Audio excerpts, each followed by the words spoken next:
Good. Is it started? Alright. This is a documentary and an interview with John E. Ohara, aka Wordslinger. We're gonna be talking about his book and his personal opinions about the world. We're gonna talk to him about a few things on how his book and his thoughts can help us, and we're really gonna get inside the mind of Johnny Ohara, and we're gonna see what's going on inside there, you know. But for the most part, this is very important. He believes, and me and Sydney here, Sydney aka Mr. Zen, and me, Joe Tamarini, we're really hoping for a good video and a documentary on John. So let's hear some stuff that he wishes to share with us. John, if there's anything that you are uncomfortable with answering or sharing, just go ahead and tell me. And you don't have to answer anything like that. Just we really want you to just tell us everything about the book, and when you first started, you got the idea to start Poetry E-Train. We'll start off about the book. How you doing, Joe? I'm doing good, John. I'm doing really good. All right. Yeah. Sydney? Well, right now, I just want to let you all know that I'm posting on the Facebook wall, and it's October 29th, and we're gonna take the readers and viewers on Facebook, or anybody that comes back to the wall and wants to read it. We're going to Nunavut, Canada, right now. So all aboard to Nunavut, Canada, and this is how we do it. And I've already have these links already ahead of time. I've already read and heard these poems, but when I do this, I usually listen to the songs or the poems once in a while as I post them, as anybody else would if they're reading it or whatever. So, do you believe that the songs and all of that, do they give you great inspiration, you know, for different thoughts and different ideas for poems? Yes. One of the things with Poetry Train America was I would get home from work and I would be excited just to go and find the poets in, let's say, in Georgia or something. This is where it started. I would go and find them, and it was very exciting, and it still is, but it's a little bit different because I'm more experienced at it as I was before. But it's still entertaining. It's fun, and I find all kinds of wonderful poets, and I have in America many, and in Canada now. Do you, by any chance, any time at all when you're sleeping, get a dream that you can remember, or jot it down real quick, and then maybe it'll inspire you to make a poem about whatever it is, maybe an idea or of some sorts, or maybe one afternoon you spot something and you're like, you know, wow, that'd be a great idea for a poem. I used to a lot. Lots of times, but ever since I moved here in my new apartment, I haven't had them. I've had a dream, but not as intensely as I used to. I don't know why, but it is what it is. But yes, I've had many ideas and dreams where they have me with poems or ideas or songs, things like that. So yeah, but there's a whole world out there in that realm of thinking. I actually like it. Can you share some recent inspirations that you have had for some new poems or whatever? I've got a lot. We have, this is top secret stuff. Okay, top secret. We have an idea in motion called Operation Gesture, where we go to the train station here in town in Princeton and have fun with the passengers. But that's all I can say right now. Oh, understandable, totally. on a personal basis. But that was inspired by going there during the art district with Matt Anderson. He was dressed up as a jester. There's pictures on the wall. That's where the idea came. And there's a lot of people that were happy for us being there, talking about poetry and trains and whatever. They really liked it, even though it was brief. They really did. What does the jester symbolize to you? It's a poet back in the day. I mean the jester in general. It's a poet, but also it's like Riddler, sort of, I guess, Yeah. or Joker. That's what it symbolizes to you, or does it symbolize I something don't special? know. It's just imagery, guys. That's about it. But I think it would be interesting if there was jesters back in court systems. Yeah. Lighten up the load on people. Well, do you see yourself as a jester in any way, shape, or form? You can be totally honest with us. Yeah, in a different way. I have like this. Have you ever seen the movie Stripes? Stripes? I have not. Tell us about Stripes. It's just an army movie where they go to boot camp and stuff. But the character of Bill Murray, it's interesting. Oh, yeah. I like that in a way. Yeah. I can be. I have my days when I'm in movies. Is Bill Murray a great inspiration to you as well? Used to be. It just, I don't know. This isn't even like it. Just now it's not. Now No, I mean, he's an interesting person, but I just grow up. you think he's a good poet? He's an actor. He reads poetry that I know of. Wouldn't everything be poetry though? I mean, couldn't you look at it like that, like acting, Oh, yeah. speech, all of it? Yeah. That's poetry. That's how I feel about everything. Yeah. Art is art, and everything is art. It is in its own way. Its own art form.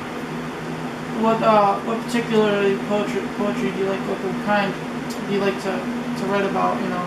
Like if you could choose one to just write about, like right now, would it be writer's block, or would it be, would it come to you like right now? Like right now, could you write something down that's in your mind right now, or is it like how natural does it come to you? Poems and all that, poetry. Well, right now, I'm not sure. I write in all genres and stuff. It all depends on what comes to me. I like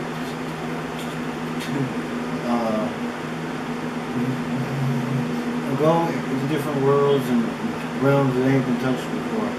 So, ideas that's never been done, or plot or a theme, which is not hard to do, but it is for me because I've written so many different poems. Well, let's talk about that for a minute here.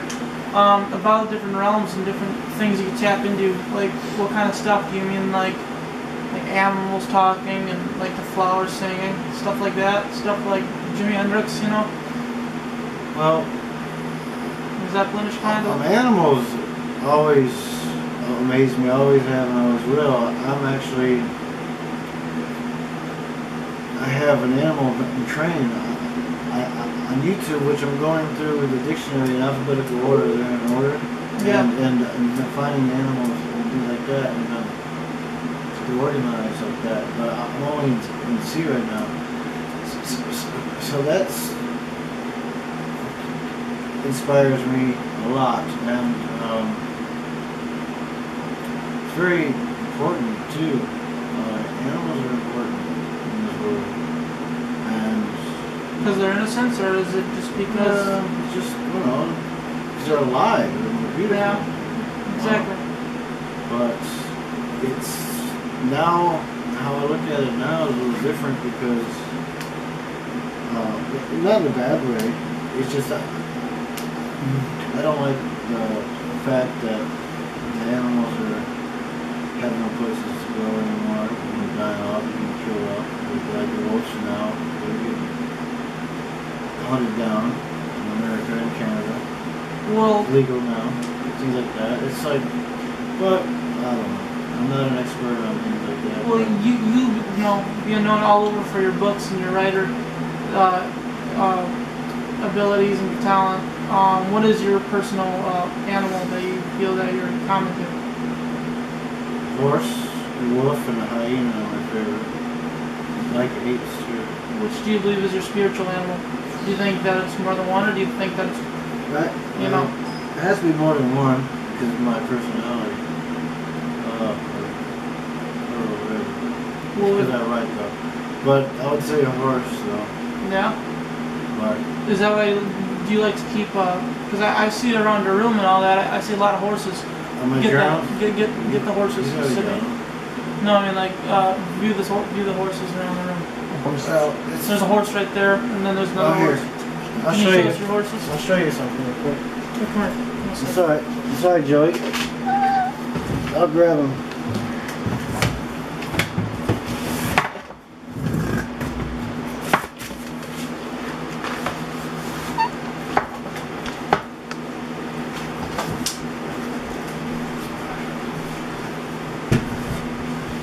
Here, want to take these out? Yeah, I'll have to take them up.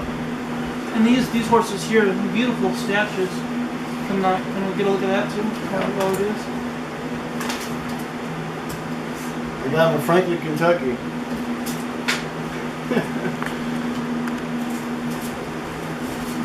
Where'd you put it back? Alright, these are my journals. Joe. There's a lock or something? There you go. Give me a second, I gotta post the next poem.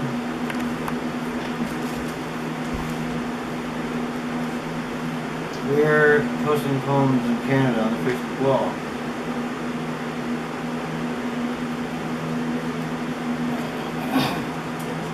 Film around to get some I stuff. think you already got them.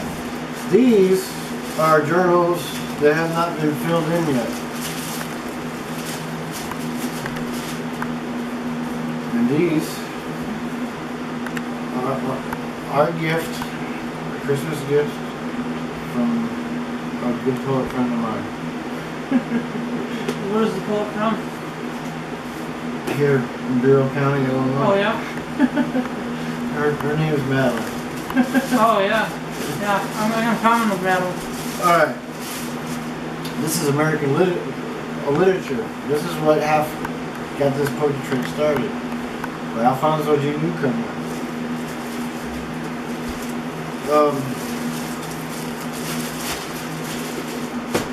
And we can go on and on. Did you write in any of them yet? Not enough to. This is full. Of ideas and stuff? Yeah. Almost. Is there anything you'd like to share with us? Maybe. Okay. This one, I made this one out of an old shirt. I even made a Film this. pencil box. Can I see? Oh, now you're looking at It's it. fine. That's amazing. And I made this one. Wow. That's really, really cool. And I made this one. How did you make them, John? Just pictures. Glue. Yeah. Are you Hot glue stick. are you into a crafting and all that? Yeah, actually I am.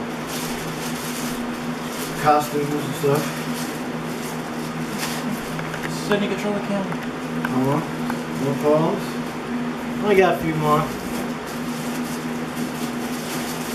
you get this one? Yeah.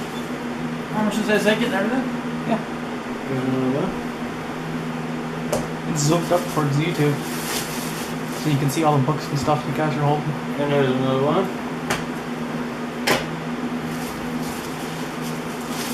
Another one. They're all filled with poetry. This is one. Nice one. Last three.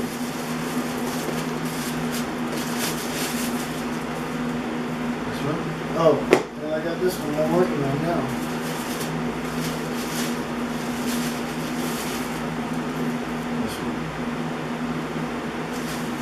And I only write in my journals with these. Papermate, black flares, sometimes blue, depends maybe. Black. May I see one real quick? I'm not gonna. Black flares. Papermate makes it. Papermate. Ah! That's what it looks like. Nice. Alright, now this is my first journal. It's got my first poem in it. Oh yeah. I was gonna buy, there was 2 of these at a not a thrift store, it was like a second-hand store in Willow Springs, Illinois. There's 2 of them. I only grabbed one, I should grab the other one. And this book is a book of the lyrics of Begins of Autumn that's written by Daniel Laverne Will. Well, These are song lyrics for Begins of Autumn. Alright.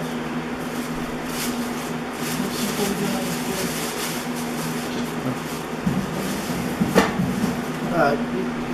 Talk to me questions, Joe. I will. Me and Sid, we'd like maybe you could maybe share just a little something out of your journal, something that isn't too personal, but it's something that maybe will help us in our quest. I won't be able to think of it right off the top of my head. Well, anything will help, really. You know. I mean, it's fate that brought us here asking these questions. It's fate that, you know.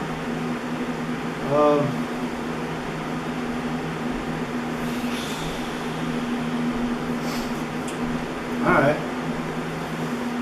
This is written March 5th, 2009. It's called The Old Tree of Worry.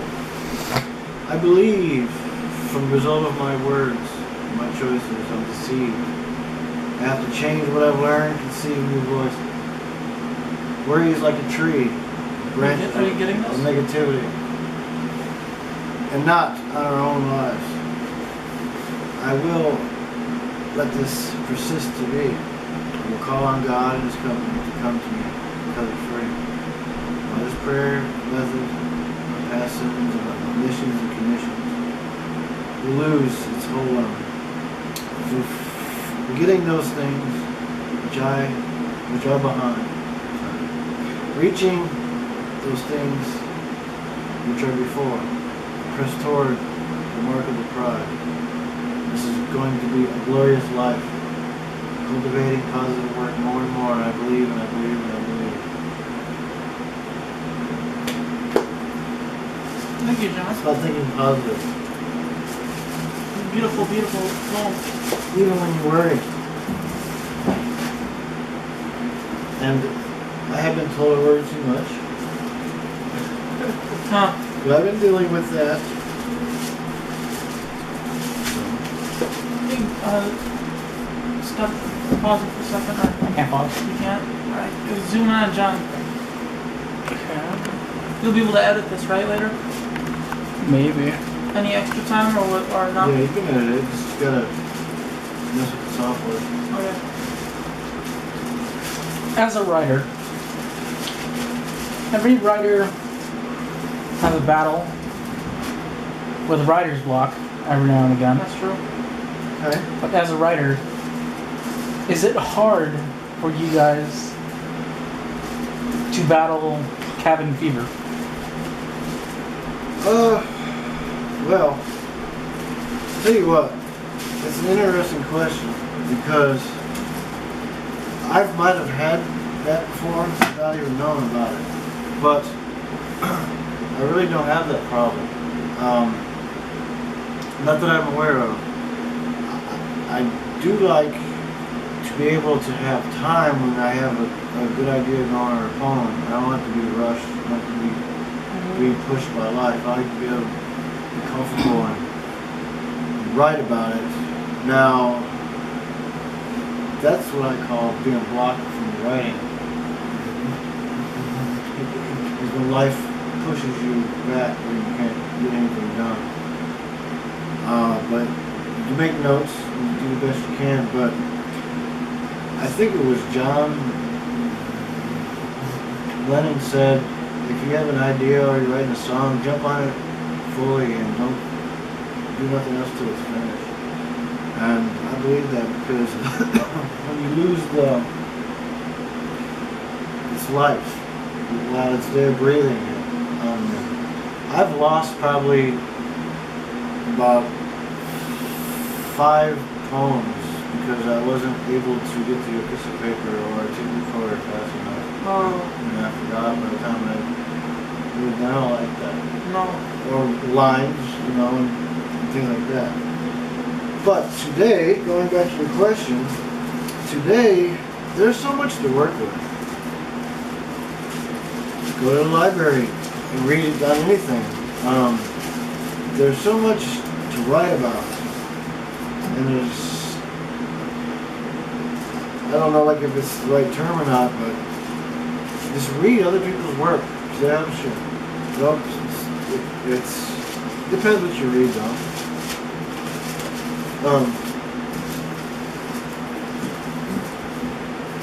That's a good question because I don't know if I have that or not. Like currently, I write poetry, but not as I have been because I'm writing Poetry Train Canada right now. So, but I do write down my ideas so I don't forget them. I have probably like 20 pages of just ideas where in the future, if I do get writer's block, I can always go to that and have a big field of ideas. Now, with going through America, from reading all the poets from 1776 to the year 2000,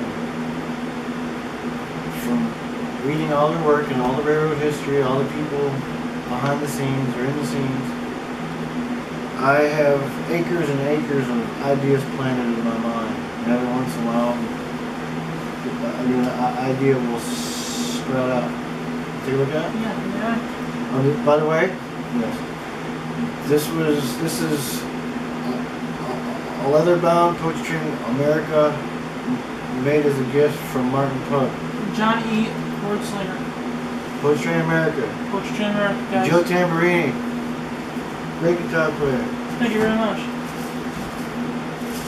A fellow musician as well. Good thing this guy can't play because he can. He gets the bottom. Poetry Train America. Zoom on this. Okay. Part 2 of Poetry Train America.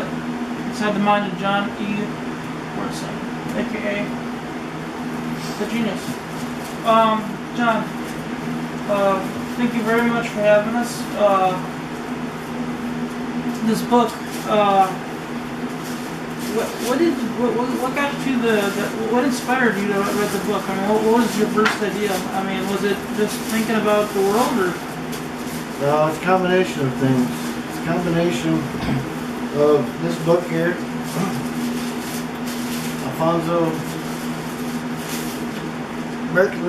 American literature by Alfonso G. Newcomer. It's got. This is a 1905 version. I have a 1901. This is the first one. That book was inspired by this. It was inspired by living in Franklin, Kentucky. There is no train. It's inspired by my friend poet Madeline. It's also inspired by originalpoetry.com. And from that it was inspired as a tool to help bring poetry awareness to people and bring other poets together.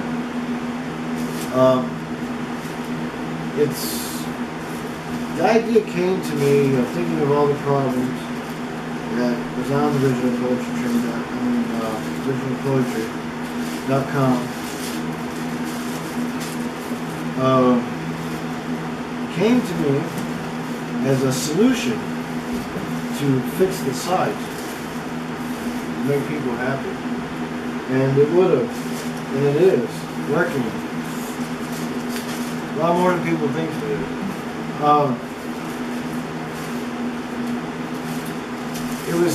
It was inspired by chaos. Put it that way. Out of mankind's chaos comes beauty. And you just gotta look and find it. It's right there. Do you visualize yourself as Andy from Red? No. Or just like Both. like Yeah. traits at all? I use them as tools. There's things in there that you could say that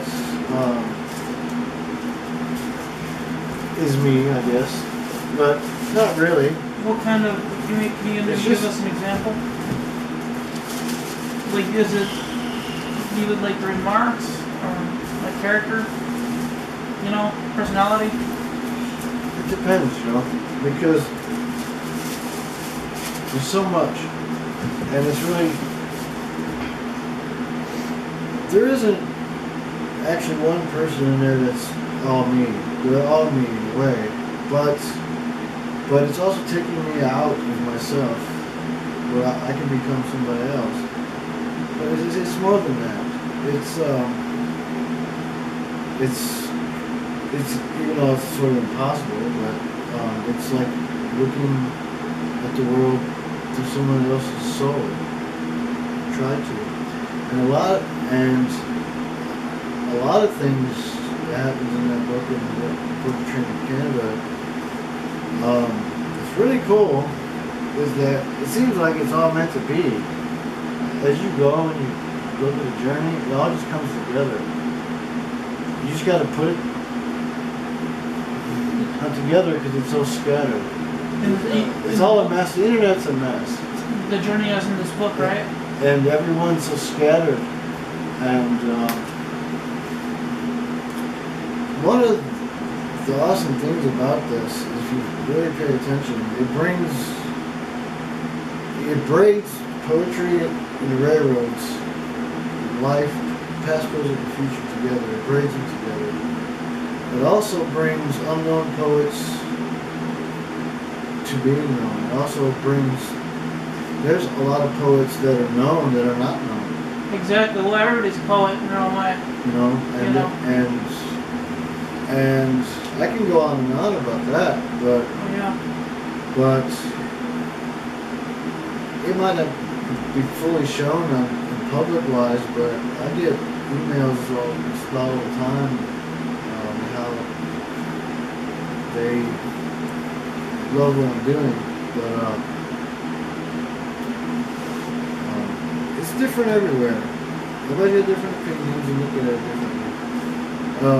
I do know that when it first started, it was booming. A lot of people. And there still is. Oh yeah, of course there is. There still is. Also, what's going on is it's new, and I'm this is who I am. So. Well, can you tell us more about can you tell us? We haven't got on the subject yet. What I would say is, can you tell us a little bit about the electronic Iron Horse, which would probably be the train, correct? I'm guessing. Yeah, it's the train. Yeah. Why the electronic Iron Horse? Is it because just a nickname, or is it because there's a meaning in that whole name?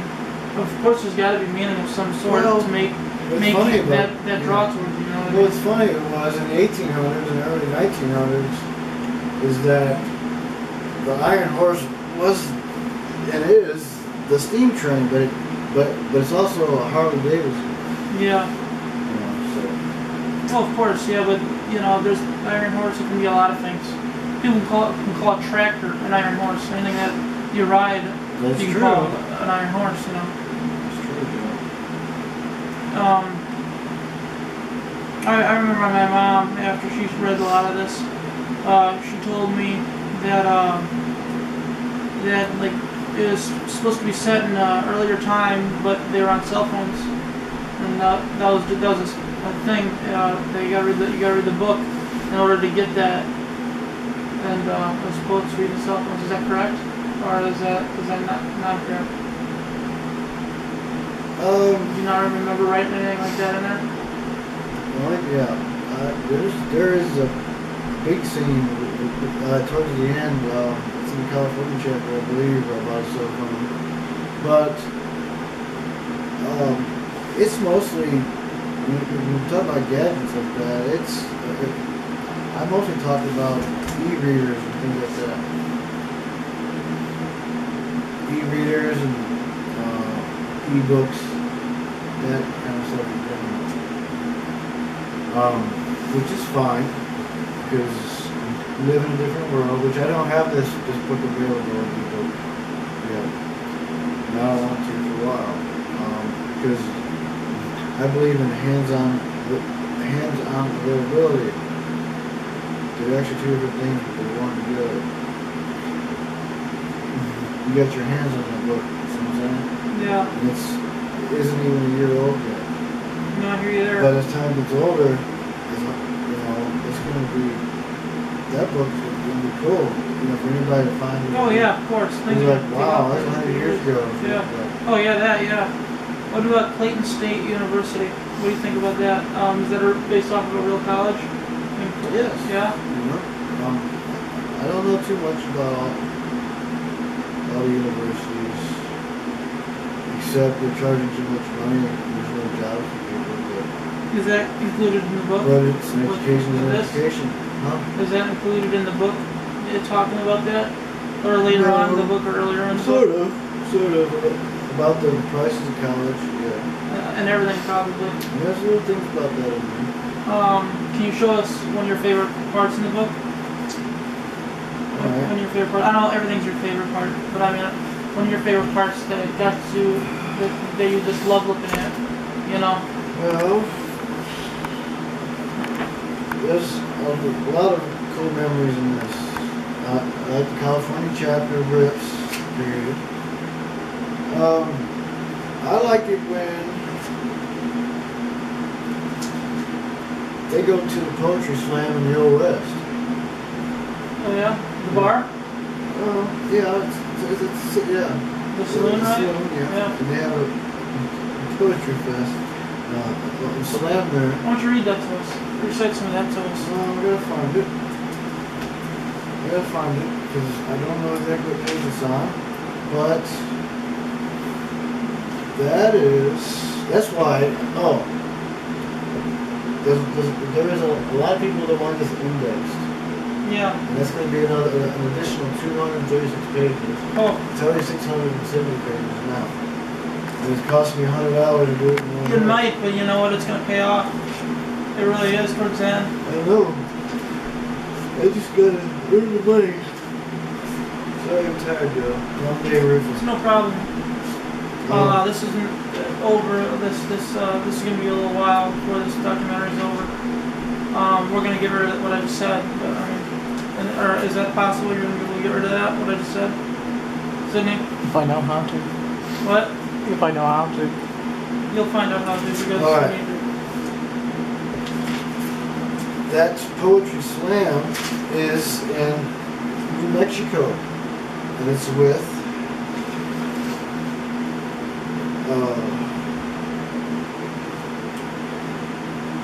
the poet Charles Fletcher Loomis, which I ordered his book online not too long ago. It should be here soon. I paid $1 for it for the commission. It was pretty cool. And Michael Field, which is a writer's name for two women that written under that name, Michael Field. And they're at Slam. And the poet Amado Ruiz de Nervo, I think that's how you pronounce it. He's at the Slam, and all the railroaders is from New Mexico's at the Slam. It's pretty interesting. Then I like a chapter of Nevada too. It's pretty interesting. It's funny.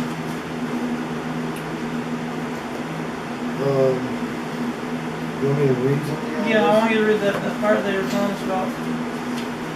Just, you know. Okay.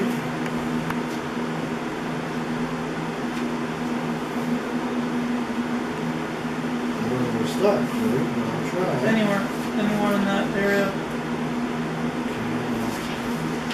Alright. The place was really a Confederate retreat with its full basement, secret and hidden trapdoors, and various exits to the back street. The other two men, the ones who carried Charles Fletcher's Loomis's traveling trunk, these two men were carrying railroad ties in the background in the rain.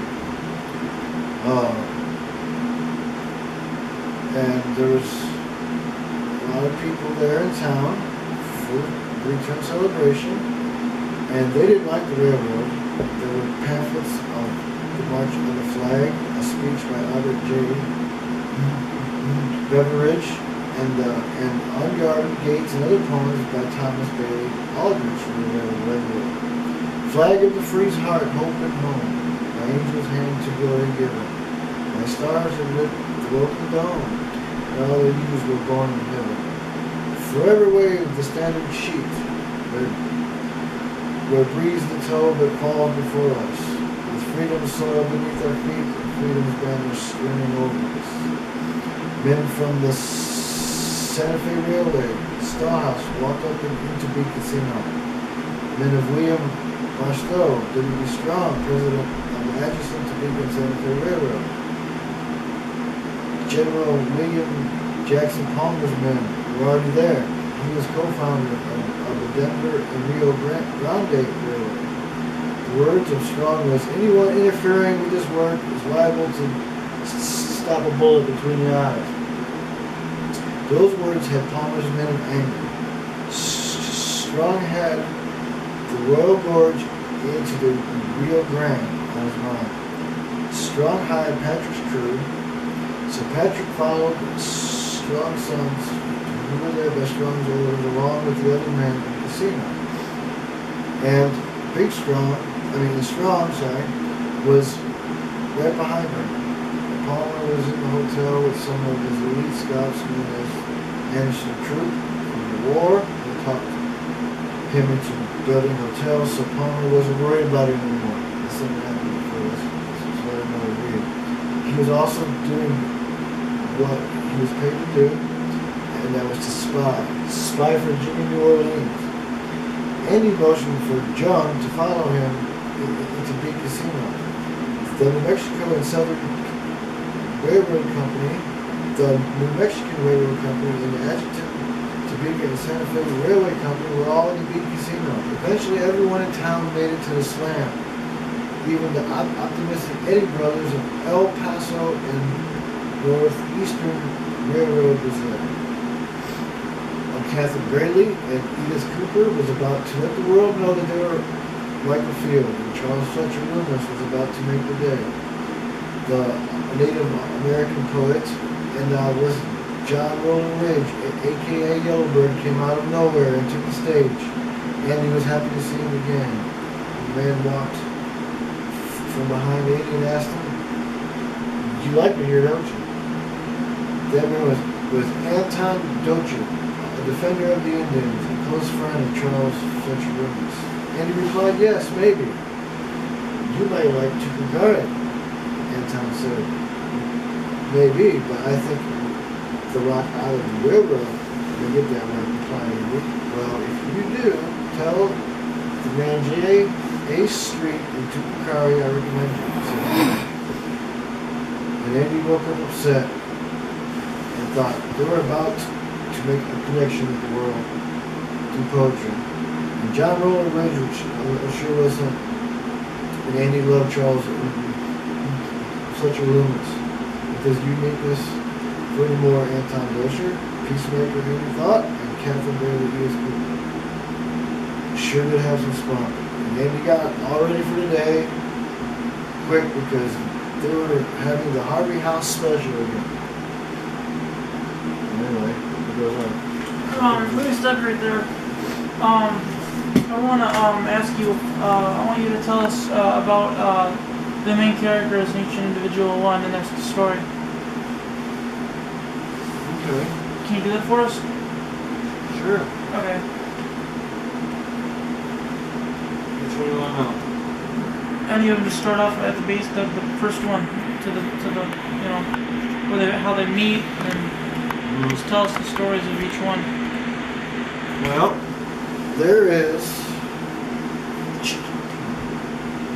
The first character mentioned is Charlie, which is a train marshal. He's on the train.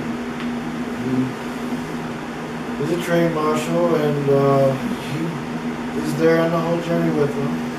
He's also mysterious. He also works for Wordslinger, basically. Then you got Andy and Red. Red is a black man, and Andy's a white man, and they work together to write a written documentary, just like they all do every day. And they travel the United States by train, and they meet poets in the 21st century, and they have conversations about the poets in the 20th century. And when they fall asleep, they get taken back in time, in dreamland, or dream world, whatever you want to call it. And they meet important poets from back in the day, from the 1800s, and railroad men, companies, and people in each state. Then there's all the characters in the state, the poets. So you got all that in the mix, and that gives it a life. Lots of that. It's fun, very fun. Then there's the train conductor, which is Mr. Lunchberry. He's mysterious, he's wise, and he knows all about poetry and railroads. And he's very mysterious, and he's secretive. And he's very powerful. He's been around a while. That's all I can say. I want You wrote it for anybody. I'm not ruin it for anybody. Then there's the waitress and the cook, which are twin sisters. And they're all through the American journey. And there's Alfonso G. Newcomer, which written in American literature. He shows up more towards the end. There's a lot of characters in this book. Tell us about Baby Elephant Pete. He's too quiet. He doesn't answer anybody's emails or letters about their poetry, about their work. Is he a baby elephant? I don't know what to think of little Baby Elephant Pete. I do know. Describe him. I can't. Is he an elephant though? No, it's just a person. Oh, really? It's two people. They're a married couple. But anyway, it was. The thing is, So Baby Elephant Pete is two people? I think it's one person? it could be a bunch of them. Who knows? Okay. All I know is that I have no beef with them.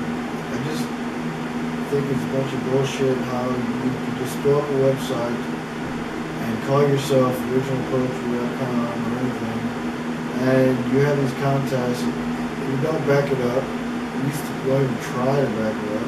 You don't even answer or even have some kind of solution. Like, everybody's stupid. So, in the California chapter, and then so-and-so, I busted some ass. Describe how you busted ass. Can you talk about it? Without ruining the book, can you talk about it? Well, this book right here is called Octopus by Frank Norris. I read this book 3 or 4 times. And I knew there's something here that's being told is more powerful than is being told. So I said, the answer's right here. So Can you hold it up for him? I read the book backwards, not How the hell do you read a book backwards? each sentence backwards. Like this one. to read it. It's backwards. Why did you choose to read it backwards, John? Because in poetry, you can write poetry that reads forward and backwards, but it means the same thing, but there's a different message when you read the other way. Unless you were told there's two messages? No. Well, there's no one told me. I figured it out on my own. But the analogy between poetry and the railroad back then works just as good as it does now. But back then, it was different. And this is now. I can't give that away, but this book helped me put a big puzzle of time together and publishers and people. Poetry publishing period. Mm-hmm. So it's just amazing how there's so many similarities between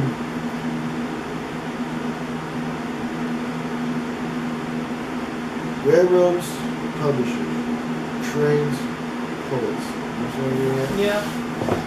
Like car and stop. Frank Norris, the octopus. Tell us about the time travel and what you think of that, if you'd like to discuss time travel. Time travel, I guess, isn't possible, but it's not, I don't believe that. I can't prove that I can time travel. You don't, no, you don't have to prove anything. I can do it with my mind, I can do it with a pen. But I do know that there is a link between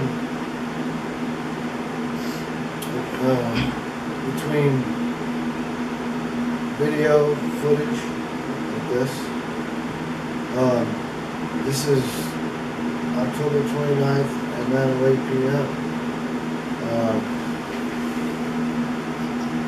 I don't know who's ever going to be watching this part of the video or whatever, but that's where I'm at in the time. And that's where you can come find me. Are you know how to do it. Are you able to? Do you think you'll ever be able to share the secret and as your own special little thing, like something that you can only do? Do you feel that you go back to this time at this exact date, like tonight, later on tonight when you're in bed? Yeah. And you can visit with us. No, I think you gotta have a great memory to be able to pull off what you pull off. Yeah. You have to have a great all-around memory, photographic or whatever, auditory or whatever. You gotta have a great memory to be able to even maneuver. Would you be? So you'll be. Like that. If you wanted to choose, if you chose to come back and talk to me tonight, you could? Well, Is it possible? no, but if something gets missed, I imagine it'll speak to me, and there'll be this weird, probably a feeling that you get, that something's wasn't done right, or was something unfinished. And who knows? We'll talk about it later. So that's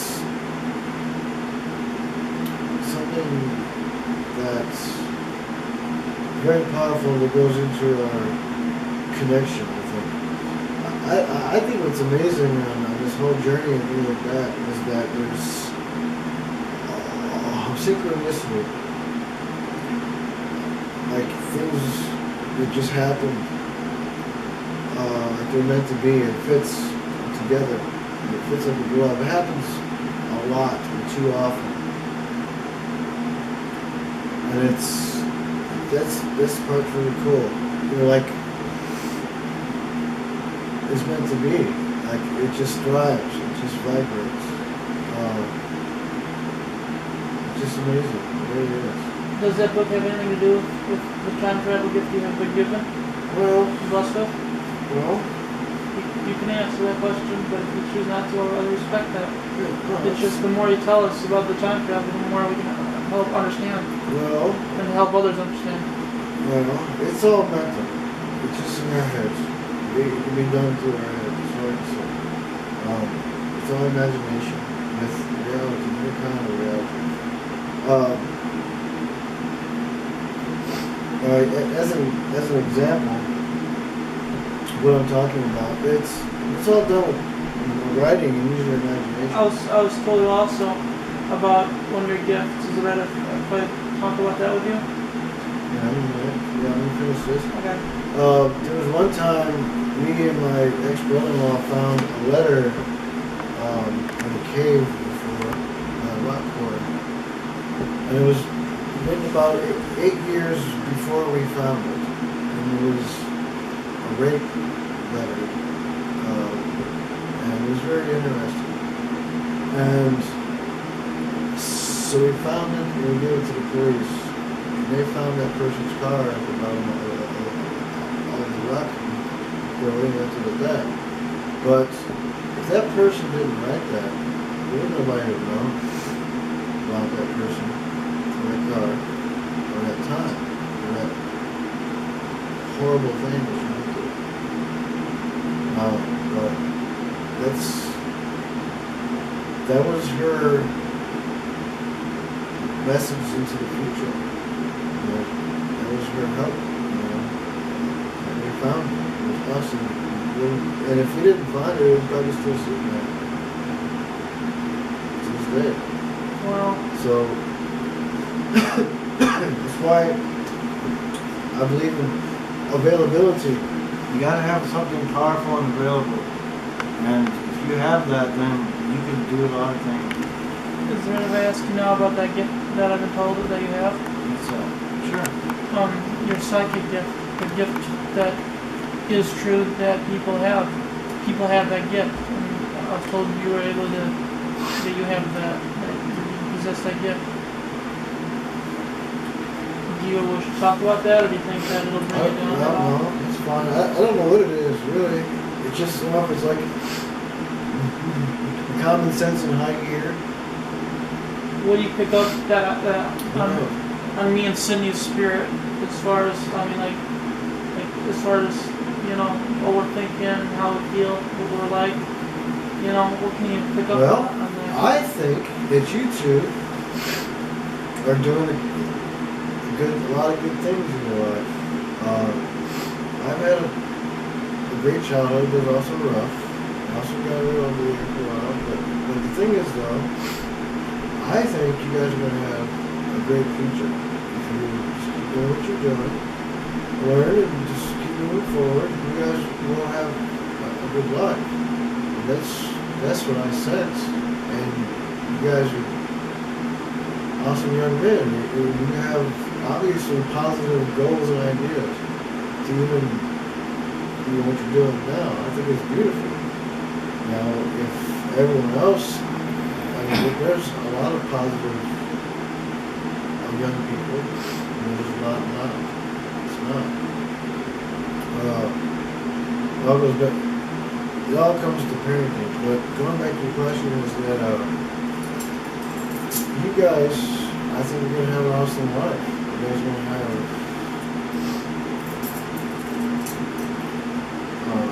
Can you talk to us more about your gift? The psychic gift that you trust with? I don't know what to call it. I just... Describe it. It's just like deja vu. Different kinds. It's different. You ever had deja vu? Yeah. It's like that, but it's in a different way. It doesn't have that weird feeling to it, like deja vu. But it has this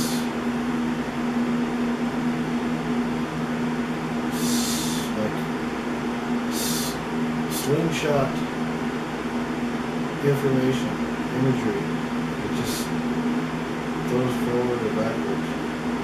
Like,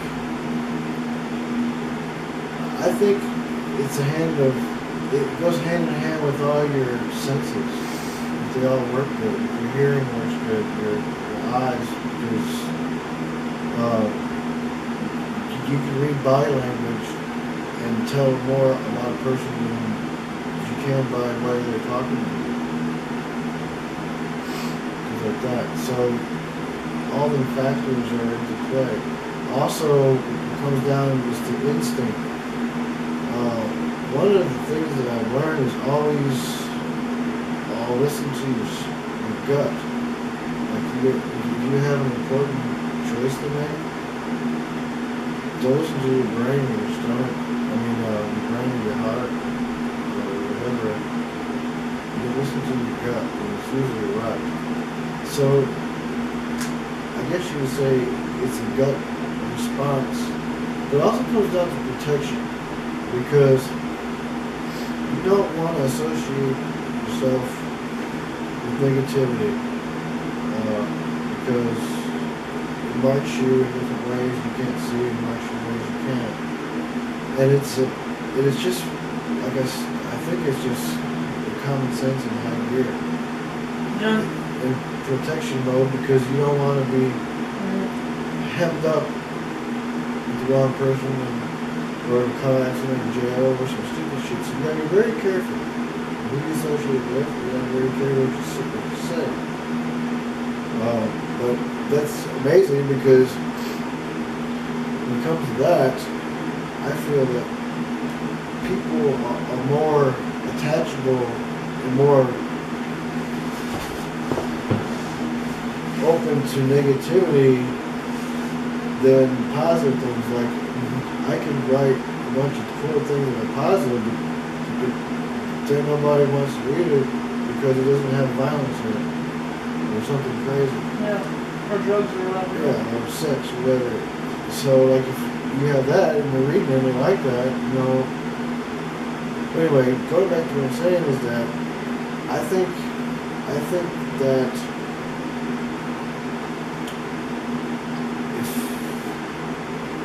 I think people use the art of listening when it comes to arguing, being negative things. They use the art of listening, but when it comes to good things, peaceful things, they're not really listening. I'm not talking to everybody. I'm just saying, even me, there's times where I'm open to everything, but I have these open shields sometimes where whatever.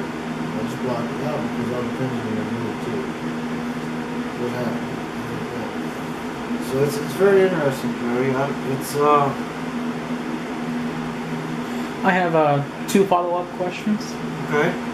One of them, just like you said a few minutes ago, you said if you could read a person's body language, you could tell a whole lot about them, more than just talking to them alone.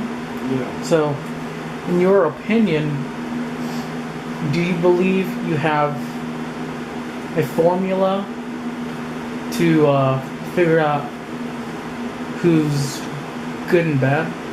Which friends you should choose?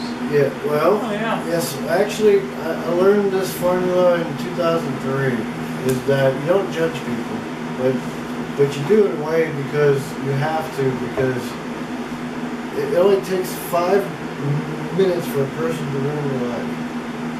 It takes 5 minutes. So you gotta think within 5 minutes. Do you really want to be with this person? For 5 minutes, 5 days, 5 weeks, 5 months, 5 Right. years. And what's complicated about all this is that I imagine that we all do this without realizing it, is that there's a lot of people come and go out of our lives, and somehow we don't attach ourselves to the right people, and we attach ourselves to the wrong one, but it takes time to figure this out. So you have to be very keen and open. But also, I'm saying that people don't change. That I can name about 70%, but people do change up for the good, and people do change for the bad. You just have You to worry about yourself. Yeah, that's right. Well, tell us more. We want to talk about what music. I want you to show me and Sydney here and the camera a few music, maybe a few bands that are changing the world as we speak. And we also we want to know about Testament. Can you show us real quick, John? The guitars broke. No, on the internet, a few bands. That I think's changing the world. Yeah, a few bands and a few different stuff. Can you show us on the internet here? Some of the new stuff. Well, I don't keep up with music nowadays like I should. What do you think about Testament? I like Testament. They're really aggressive in a good way, and they write songs that are in a neutral zone. They ain't good or ain't evil and that stuff. Mainly about life. I seen Testament in '88 at the Cubby Bear in Chicago, north side, across the field, and I liked them because of their song "Trial by Fire." But when I got to see them, I was front row with my cousin Daniel, and it was just so powerful that they were making all these great songs out of the guitars like that, and a powerful drive. It just impressed me. And then you got Chuck Billy, which is a Native American, and he looks like an Indian chief. And I got a high five from him. He grabbed a hold of me. My hand in the concert, and I just think it's so cool. But they're a very underrated great band.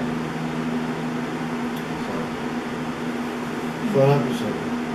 Do you think music like Marilyn Manson is affecting kids' religions? Well, I imagine so. I imagine everybody's affecting everybody in some way or another. All I know is that everybody wants to be different, and that's the only way that you're going to shine through. Because it's hard going through people, or systems, or industries.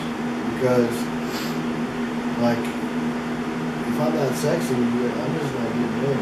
Those type of things. If I don't like drugs, I'm not getting in. Yeah, it's just complicated stuff.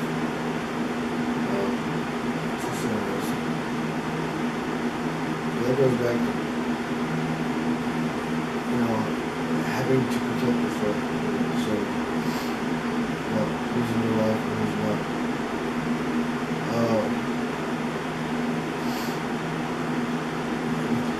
I see way too many people alive, and they know what they want. But I feel that everyone's got like 5,000 years of history on their back and in their face, constantly. And it's hard to move and maneuver when you have all that on you and on everybody else. It's something they don't really realize. It's what's happening is that there's invisible webs all around us. Yeah. It has to do with the past. It's behind us. Past, but it's also in front of us. May I interrupt you for a second? Sydney, can you stop that? 39 p.m. So, John. Now, writers, poets, writers, people try a lot of different crazy things for inspiration. Yeah, right? Yeah. So, my question is to you. Have you tried lucid dreaming before? Yes. I've been, well, as I was saying a little earlier, ever since I lived here in this new apartment, I haven't had powerful dreams. Is that such a bad thing, though? Is that such a bad thing to have? I don't know. Yeah. I don't know, but I got these at the library bookstore, used, and ever since I have had these, I don't dream that much. So I think it's hilarious. Dream dictionaries? Yeah, but yeah. Classic. Look at this thing, Sid. But so I don't know what to think of that. I guess there's all kinds of inspiration in dreams. A whole lot more than probably If only you could tame that. anything else. Really. tame that dream, because sometimes in my dreams I can go against what's hunting me down. You know, sometimes I can something bad will be happening, and all of a sudden I get some superhuman abilities to where, dude, dreams are amazing. Okay, I don't give a shit if they're a nightmare or not. They're freaking incredible because you're living in your head, man. And you know, how do you know that's all in your head? Maybe it's a spiritual realm that you tap into when you go to sleep. You know. Also, I've seen bears that were freaking huge. I was getting chased by bears, man, and I was in the middle of the wilderness, and I was getting chased by 2 big ass bears. These sons of bitches, John. I'm serious. I'm not shitting you. They were huge, man. They were like freaking big, like really, really big, like from this to this, if not bigger, if not this whole gosh damn room. Well, like they're huge, and it was real as day, dude. Honestly, it was real as freaking day. It's amazing, isn't it? Yeah, it was crisp, and they were chasing me, and they were beautiful, and it was a beautiful thing. I was getting chased by bears, man. You can actually feel pain sometimes too in your dreams, which is scary. Also, as that following up question, Okay. do you believe in spirits, ghosts, and or demons? And the other question was, since you said in part 1 of the interview that you like to tap into different earthly energies and think about all that stuff, but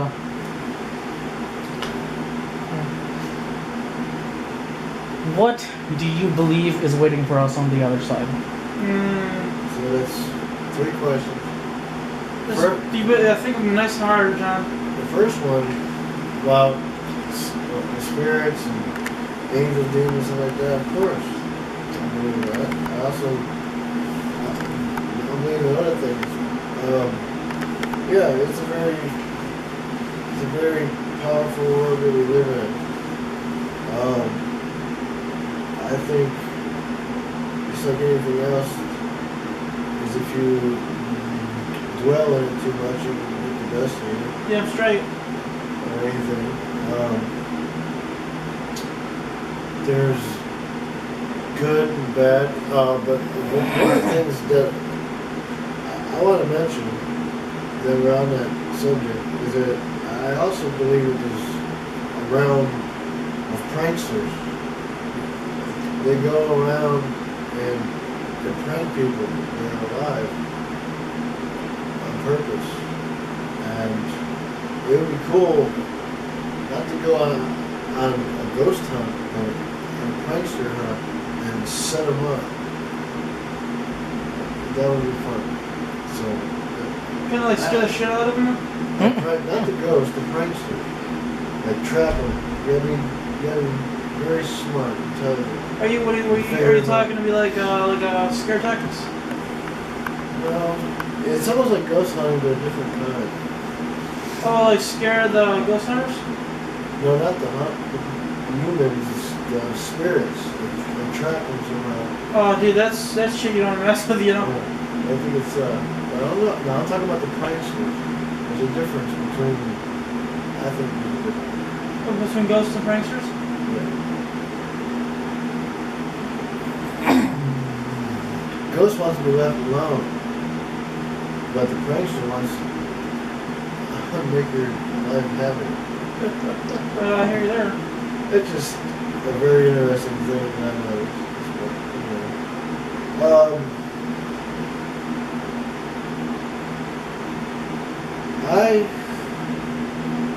Going back to one of the other questions about earthly things, that's something I would love to do more of. I wish I had a whole lot more time, as an example, to go to the places where they filmed the Lord of the Rings and things like that. Lord of the Rings, yeah. It's in the rivers, and Yeah. the mountains, things like that. I don't even know where that'd be. I think it's in Greenland or something like that. Something there. Not to look. But I think everyone needs a vacation in nature. Damn straight. At least once or twice a year. It's something that God would want you to have, you know. Or more often than that. Any other question? I forgot what it was.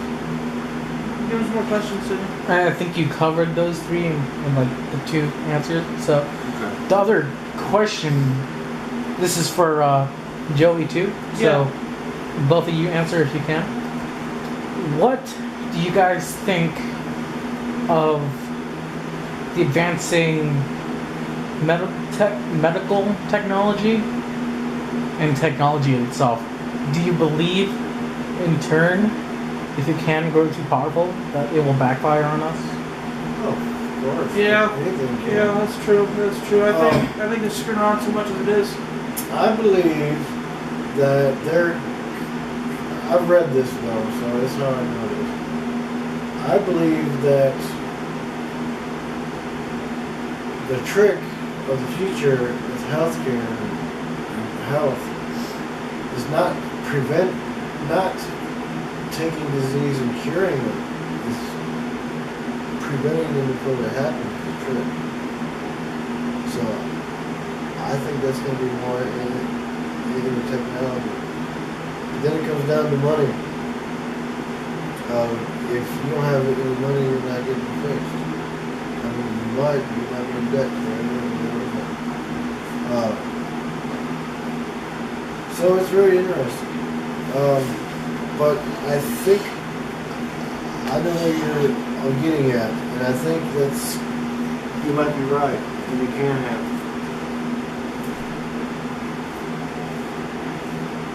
So who knows? Well, Time tells all. did you ever have a dream where you have complete control over it? Oh yeah, actually, in most of my dreams, I can't control what's around me. What do you think of the power you can have in that dream? Do you think that can help you tap into, like say you wanted to just go to sleep right now and tap into the dream state? Do you think there's a possibility to do that? Stay there? Well, no, until you wish to be out of it. You know what I'm saying? Yeah, but that's kind of risky. It is, but I mean, you know, I heard that all your bones, you're completely paralyzed. Is it paralyzed? Oh no, all your bones are asleep. Is that what it is? That they're all asleep when you go to sleep? Something like that. They're all asleep. All your bones are asleep. Everything's asleep in your mind. And it's true. That's what Johnny said. Either Johnny or it was you. I don't know. Or my Your brother. brain is the one thing that never sleeps, even when you're sleeping. That's true. That's true. It's the one thing that'll keep you up too. Son of a bitch. I'm serious. I mean, I stay there hours a night, you know, in bed, you know, like, dude, what the hell? Because I'm always thinking of stuff, you know what I mean? Yeah. And it's just like, oh my god, just let me go to sleep, you know? Just turn off the gear. Oh Turn yeah. the switch, right? Yeah, well, yeah. I mean, I'm not gonna lie, I'd be completely insane if I didn't have my medications with me. And, you know, it's terrible, you know, that I gotta take my meds and stuff. I know how some people are, they're like, oh dude, you know what, I'm never gonna take medications and all that, but it's shit, it helps you. I have tardive dyskinesia, did you know that?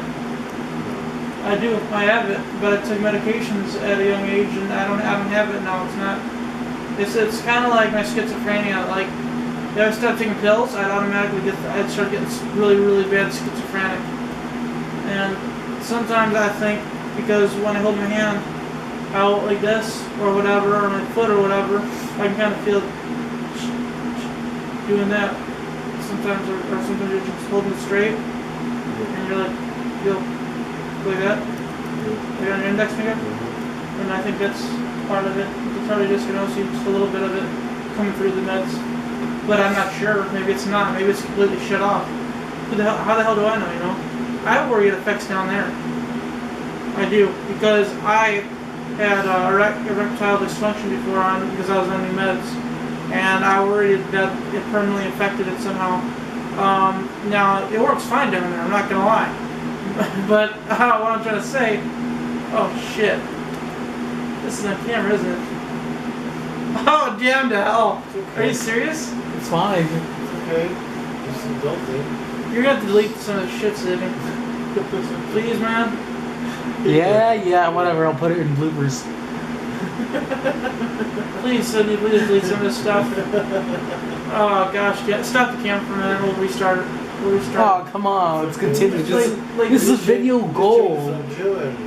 Yeah. Oh, damn to hell, dude. You guys are something else, It's no man. big deal. I'll cut this out. It's okay. We're just talking about your health. Oh, I already got into it too far. I might as well finish. And who knows how many women are gonna be watching this? You know what I mean? Watch the whole gosh damn much be on Tosh. It's terrible. You might get a girlfriend out of it. Anyway, shut up, John. That's what I'm worried about, you know. But you know, I mean, it works good now, and you know, it works fine, perfect. But it's just, you know, it's that what if factor. You know, how the hell do they know? They're doctors, you know. They're not the people that are going through what the patients go through. I mean, I'm sure some doctors go through that, but I mean, seriously, you know, how the hell they gotta sit down there. They gotta tell you before they give you those pills. They gotta tell you every gosh damn side effect that it comes with. They just hand pills out like candy. Yeah, I don't It's take bullshit. I don't take any medicines for anything. I do know one thing. I don't like toothaches.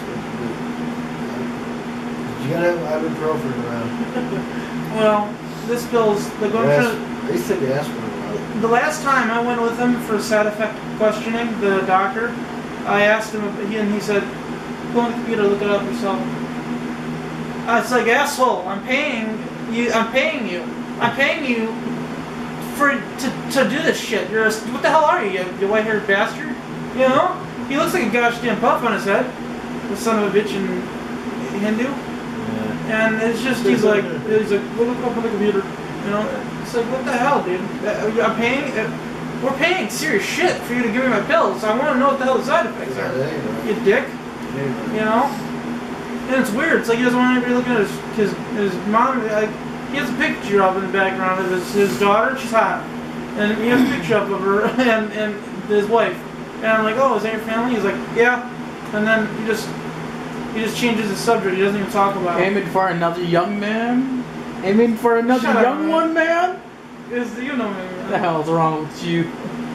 Sydney.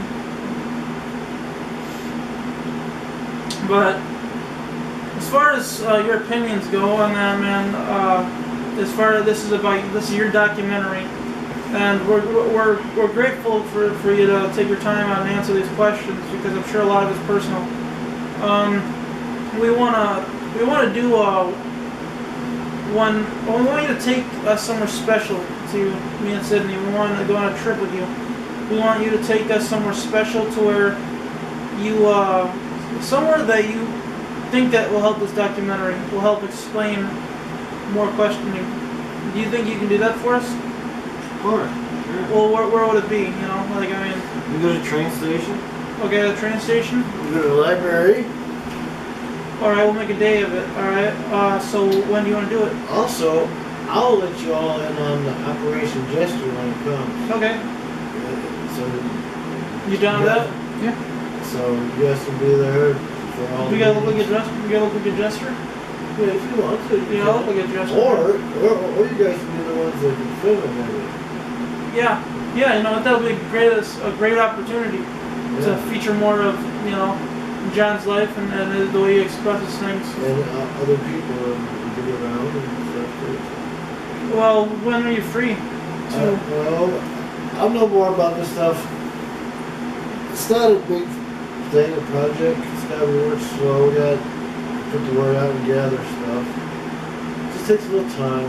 Well, when can you bring me and Sydney to some places that you like to stop by, like maybe the park is a good spot to you? Yeah, or... that's fine. That's fine. That'd be beautiful. There's a lot of nice places we can go. Well, but the thing is, it's getting cold now. Yeah, I know. We're just gonna be over there for a little while, and you're gonna tell us, you know, how it's special to you and stuff, and you're gonna tell us what you think about it. Is that fine? Yeah. All right.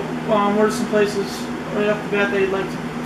Well, there's places around town. You know, it's a nice town. It's not that big. There's not really not much to do. I don't have that many friends. I don't go out and do too well. That much. But I do have good friends here. Like a train station, Walmart. We can go to the park. We can go. I like the next town over. I like Tiscrow. I like the way it looks. And there is an abandoned train station there. We know that. I don't know. It's just an idea. Well, when you free to do that? What would be nice is to take a train ride to Chicago and Union Station. You guys would like that. You down for Chicago? Depends on who got the money. Yeah.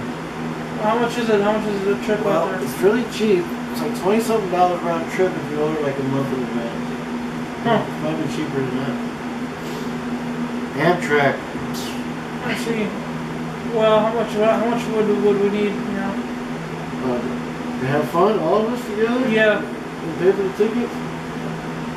Yeah. How about $150? You don't need much money unless you're going shopping. Everything's really high anyway. Well, I mean, I could probably pay for myself and maybe another person if you want. It could be me paying for me instead, or me or you. Well, I'll figure something out. Well, this documentary's got to continue. I mean, do you want this documentary to continue about yourself? Poetry train? Yeah, that's what I mean. Poetry? If so, then we. High-speed trains? If you want it to continue, because we're not done with it yet. Yeah. We'll go to the library, train station. All right. When do you want us to continue this? And strangers. I like going out there with my book and just talking to strangers and asking them to read a little bit and their opinions. Mm-hmm. That's fun. It's interesting. When are you able to continue the documentary? Well, right now I am currently unemployed. I got laid off from roofing. Okay. And things like that. So it's been hard. But I've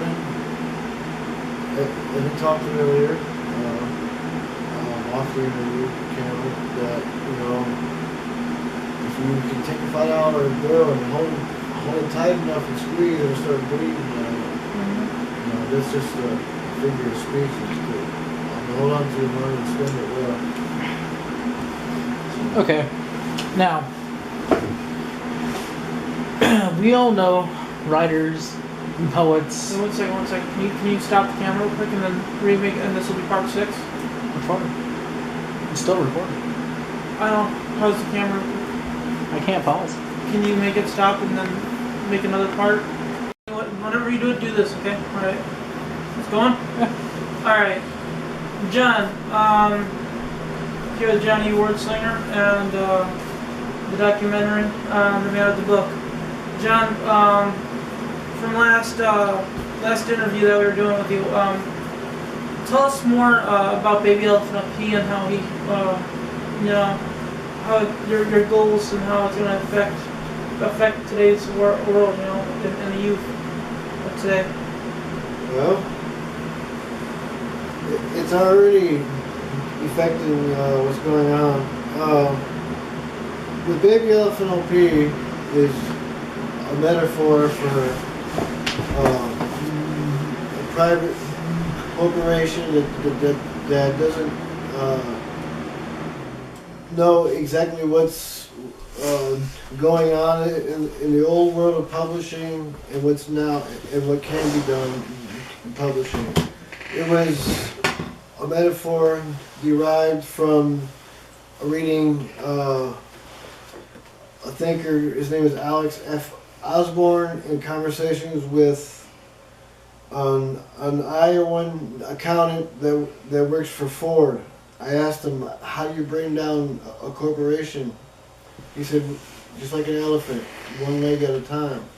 Well, at the time that we engaged poetry training, what I did, whatever,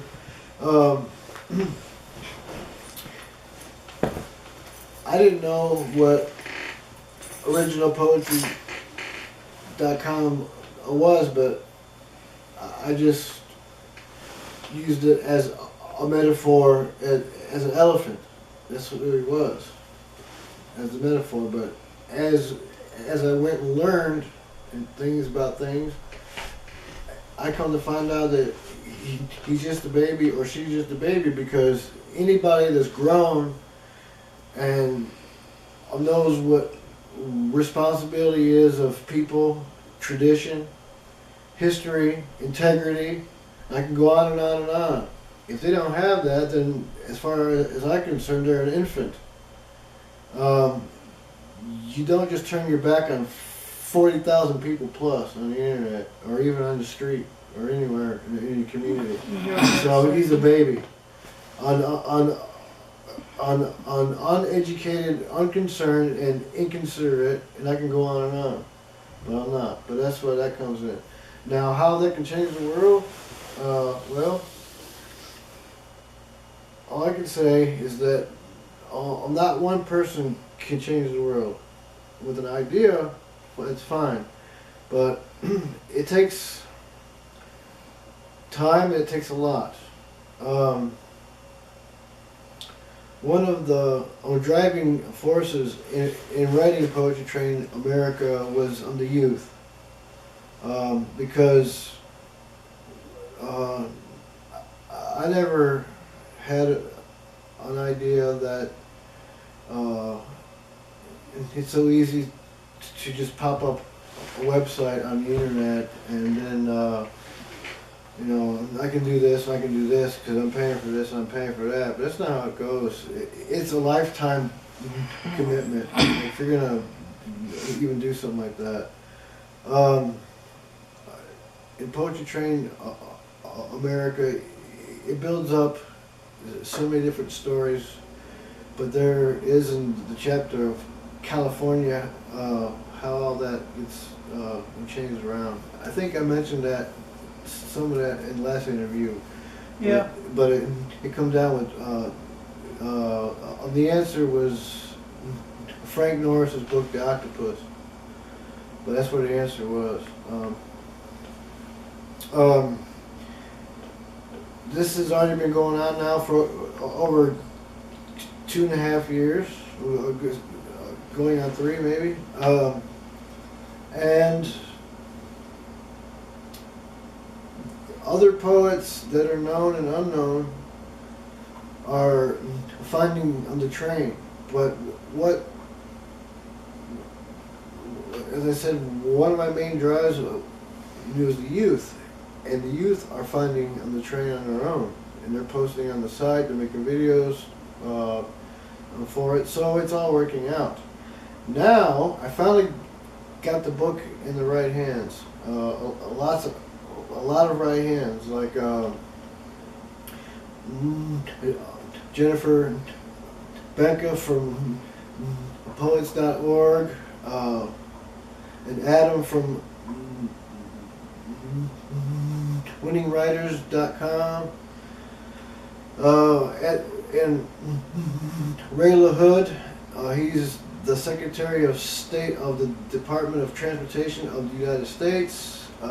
Emmy Louie from the United States High-Speed Rail Association, and a few other people. It takes time. You know, when you're doing it all yourself. I also think I mentioned in the last interview that everybody wants this to be indexed. You know. Okay. So, but I do know it takes time and all this, and it takes a lot. What I do know is that you can do a lot with little, and what I mean by that is I've gone hungry like many times just to have the site available on the bill. I paid that and this and that because it's worth it to me, big time. But you can do a lot with little. Going back to changing the world, you can do a lot with a little, and if you had a lot, you can do a lot more. It just takes time for it all to sink in.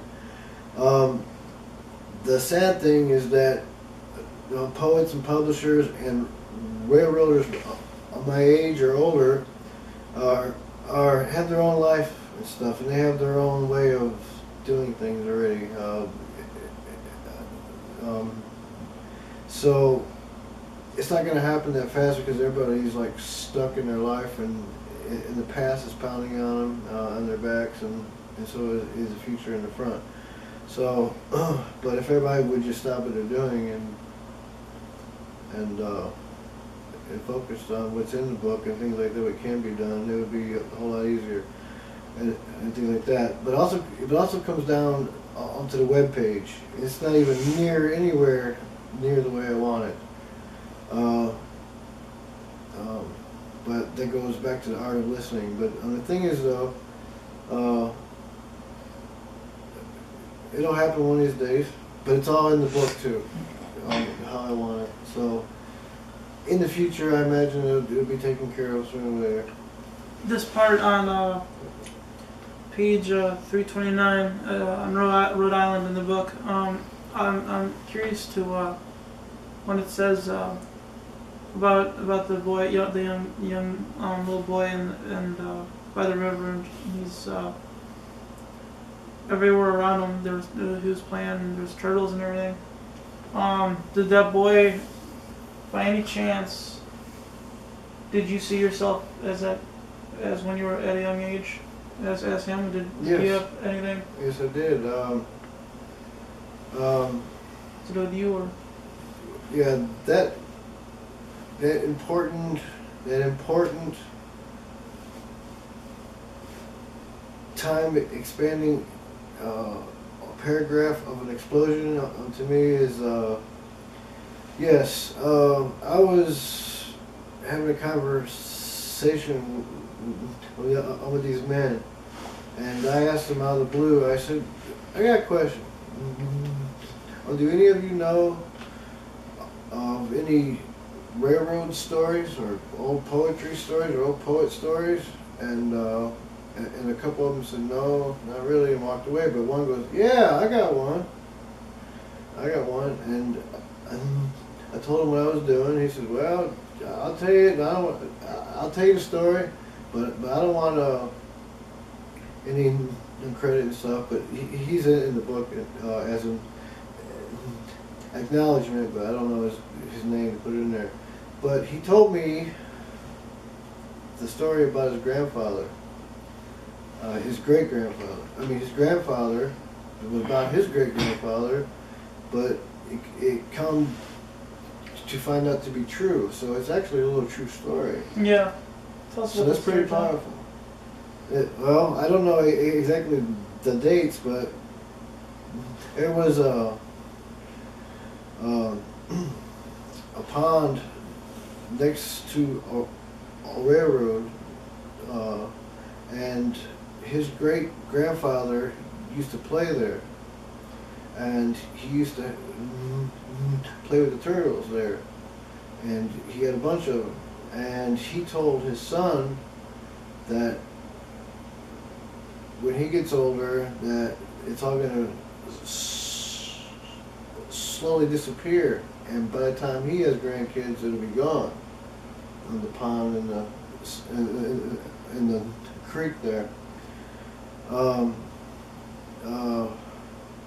In the process of that is that they closed down that road there. There was no more of them trains, and after that happened, it dried up after that, and all the turtles are not there no more.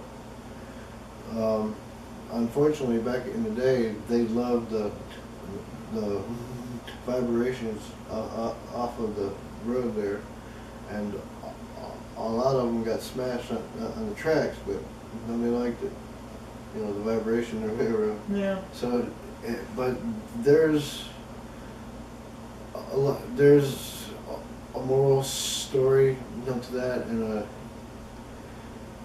other things, all embedded in that paragraph. So this is pretty interesting. Tell us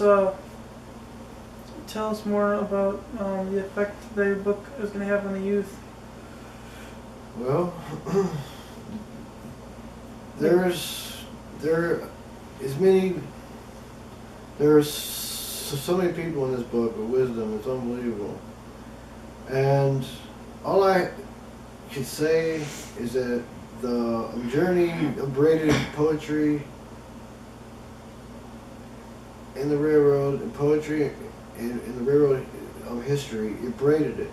But it not only did that, it brought unknown poets onto known poets. It brought known poets to unknown.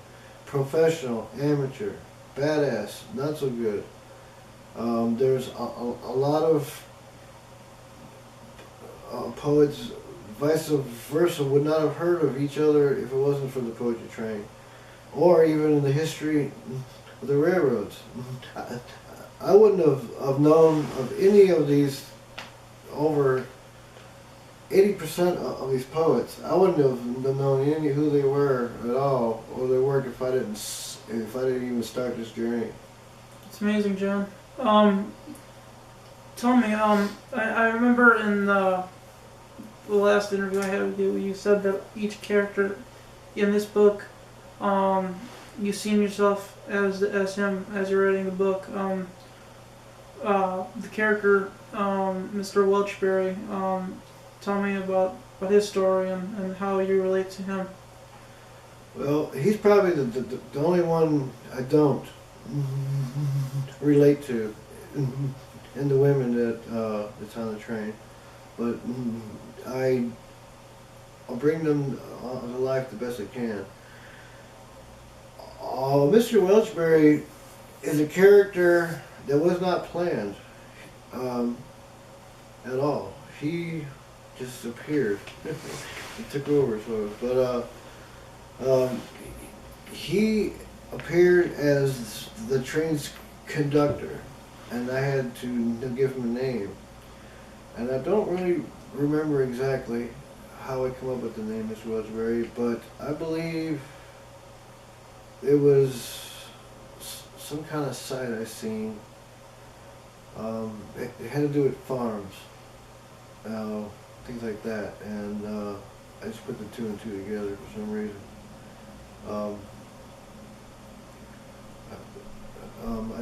It was something I was doing some research about Bob Evans.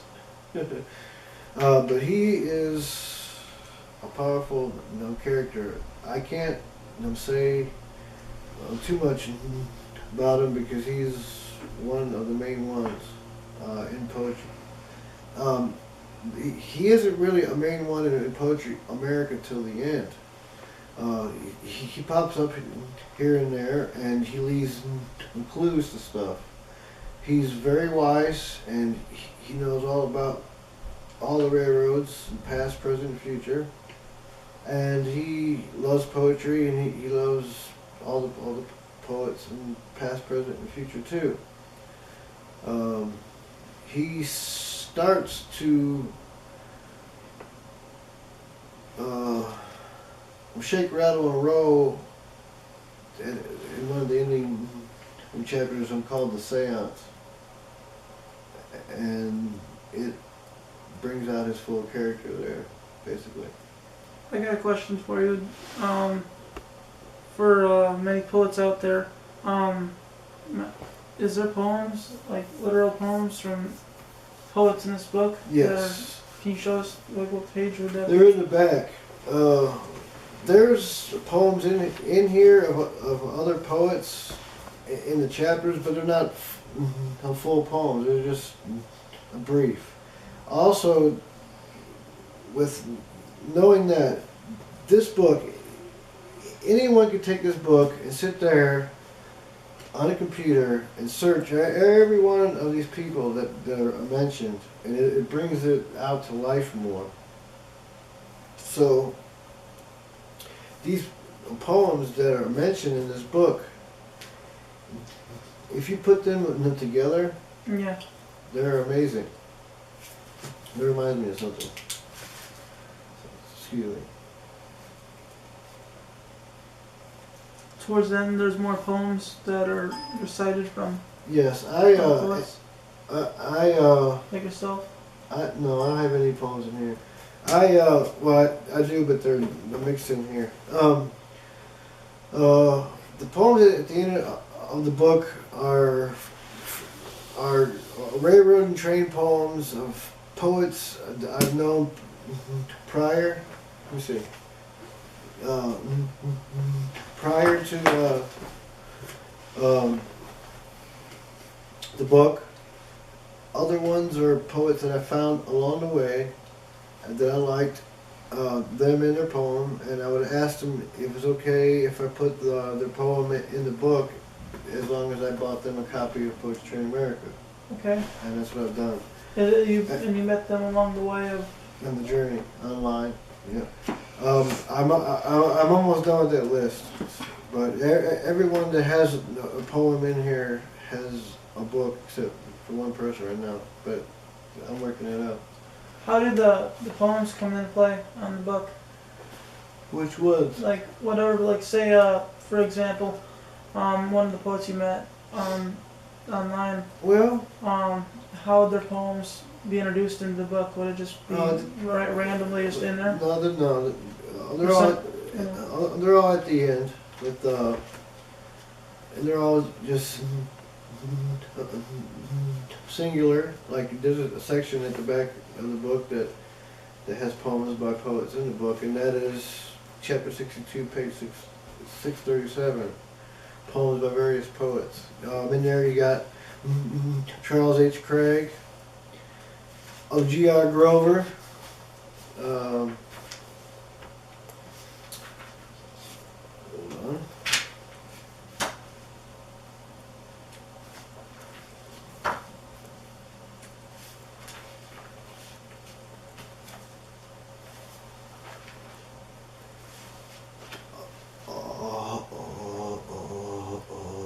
Lady Namu, Brett Ursenhagen, Olin L. Smith, Eve Brackenberry's got poems in here, Orrin Cousins, of Jason Ryberg, of Jessica Brown, of Kevin Graff, and I believe that's it. Oh, and Christopher Wishing. Where did you get the ideas to add poems in here by people? Actually, that was the first idea ever Really? in this book, yeah. That's pretty wild. It's also got a poet's memorial. These are the poets that were alive when I started on the journey, but they passed away when I finished it. Oh, I hear you. Well, that's a nice way of doing that for them then. Sydney, you go ahead and stop it real quick. Part 6? Part 6, John E. Wordslinger, his personal opinions. John, if you could maybe take the attention off the computer. I'm listening. Approximately 10 p.m. Approximately 10 p.m. John, if you look in the camera for us. October 29th, Tuesday, 2013. Yep. How? Good. Sydney, So, tell them more. we all know poets, writers, photographers, musicians. People need to spread out the word somehow. So, you got Facebook, of course, and you guys got Twitter, but tell us, and if you can, show the viewers of what Wattpad is. Wattpad? Yes. What's that? Well, I found Wattpad in 2009 Oh, okay. when I was on originalpoetry.com. I'm all over the place on the internet. I know where all the sites are, the good ones, the bad ones, whatever. And at the time of the bullshit at originalpoetry.com, the only place with an audience and that seems like they take care of their authors and their poets is Wattpad. And they have a large membership. And you will be read there. I don't know about commented from, I don't know that, but Wattpad is a good place for writers, for poets. It's a very good place to build a fan base. It also is a good place to network. I think they can expand. I think we all can expand, but it can only be done together because it takes us all. And we are all a wheel on the spoke. Basically, let's get a line actually. The wheel on the spoke. Tell us more about what does it mean to us? What's our personal beliefs into being an artist? What makes us an artist? Is everybody an artist? Oh, of course. I believe if anybody was in, actually, this is an example I got from my brother who was in Tennessee. We were talking about our personalities and ourselves. And I believe, as he believes, is that if anyone's in solitary confinement, like 30 days, 60 days in jail, you have nothing there but a piece of paper and pen. You might not know how to draw or write poetry or write a song or a short story or whatever, but you will. Oh, damn straight, because that's all. Yeah. So everybody has talent. We just gotta find it. Damn straight. They carve shit out of soap and everything. You know what I mean? Yeah. Talk to us more about the owl. The owl, huh? Yeah, the owl. Talk to us more about the owl. The electric owl. The electric owl is a term of what I do. I search on the land for poets, past, present, and future, in railroad history. So it's just me, basically. It's just in search mode. It isn't a hunting mode, but it seems like one. It can be hunting. Look at it like that. But it ain't to destroy, it's to enrich and everybody get to it. It's a gathering is what I would call it. The owl turns out to be a lot more powerful than we think. In symbolism and in nature. There's proof that there was a lot of giant owls. There's proof of this. And I think it's amazing.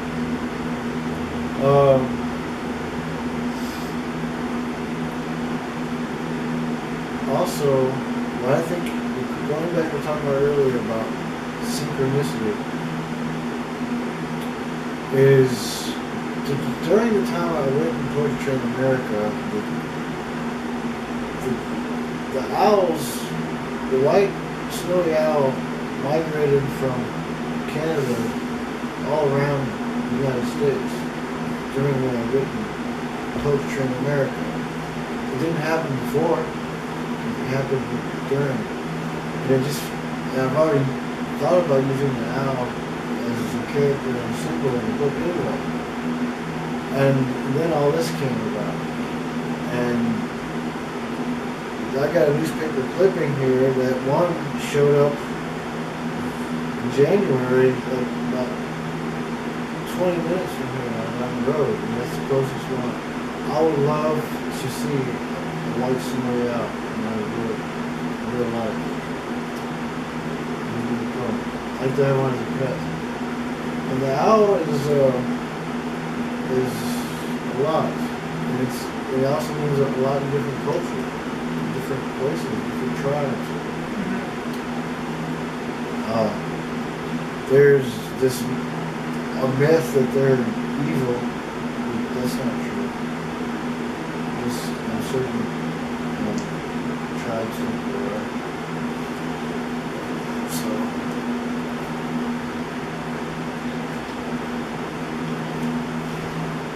Ask him a question. Maybe look one up on the computer. If you want, you can stop and ask him.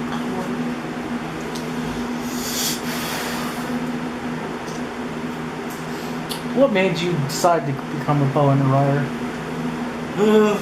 Yeah. Well, I was a young boy, and Were you curious at the time? about being that. No, in general. Were you curious? I've always had this attraction towards literature and poetry when I was in school. I didn't dive into it like I should. Were you curious? Yeah, it always attracted me. I always thought it was cool. Very cool. Then when I was 17, as you all know that you go through these times where you got your parents, but you also ask yourself, what am I going to do with my life? You know? Yeah, all the time you get that. So I got ran over by an 18-year-old when I was 12, so that killed most of my dreams right there. Like football, I was great at football, great at baseball, very good and very loved it. But I couldn't advance because of my accident. I was a risk to the team or the school, whatever. So those dreams got turned off real quick. I liked the idea of being a songwriter and a poet. Mainly a songwriter because I guess it's more popular than poetry is, music is. But it's the same thing, sort of, to me. Even though I don't know the differences. But it's the same thing, it's just a different form. And you put it to music. And that's like a double whammy. You get these cool lyrics, good poem going, with good music, sound effects. It's art in a double way. Yeah, that's right.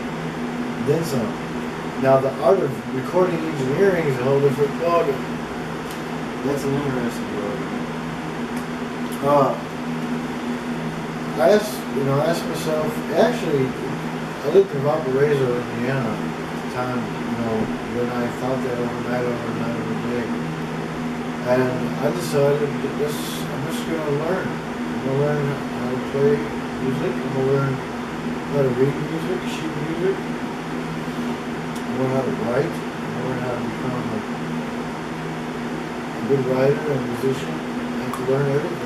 It was all like Chinese to me, or like foreign language to me. And poetry in a way was sort of complicated to me. In a way, it was sort of weird. It was all a challenge. But I taught myself how to play music and read and write, basically. Not fully reading much, because I did go to school. What I wanted to read and write. Maybe. What about when did you just decide then to do it and then you just focused on it? Well, Becoming a musician, a poet? Yeah, I was just curious, and I would ask around for advice, lessons. I was full of gumption. I would listen to music. I would go listen to all kinds of music.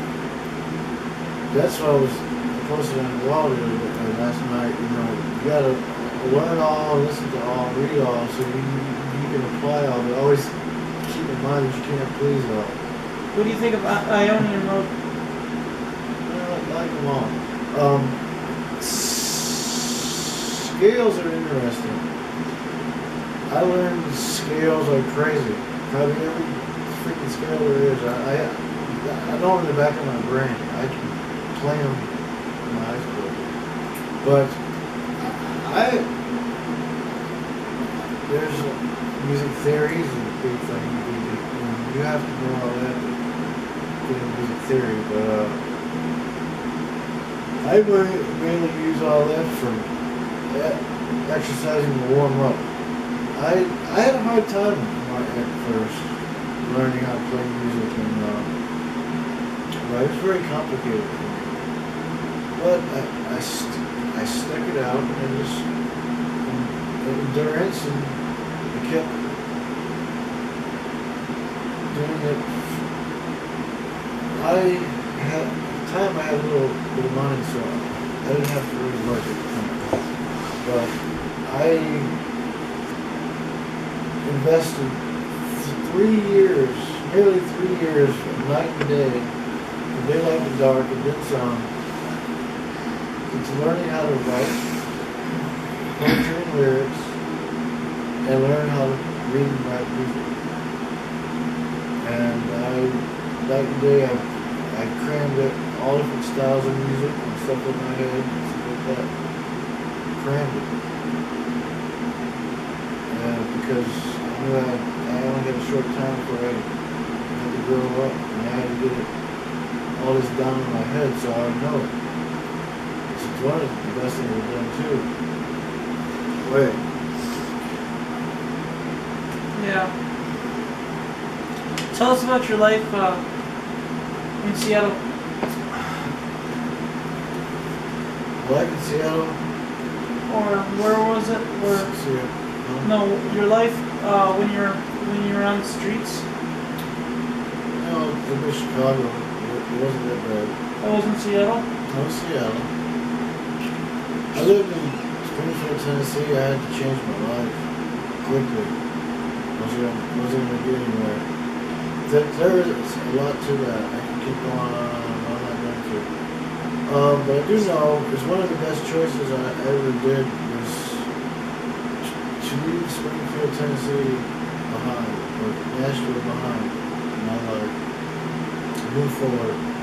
If I didn't, It would ruin you? I wouldn't be who I am today. I wouldn't know what I know today. You guys wouldn't have known me if I didn't take that step. I like Seattle. It's a night and day city, and when I say that's because during the day is in business mode. It's cool. It's hustle and bustle. It's interesting. Everybody's into fashion. It's a music city. And it's cool. And it's not as expensive as people think it's going to be. So you gotta look around. But there is a bad side. There is a night side to it. And the place can be pretty rough at that time. Tell us about it. You got the homeless robbing the homeless. You got gangs, all different types of drug addicts, and it's just freely being used on the streets at night. Like it's no big deal. It's no big cigarette. You got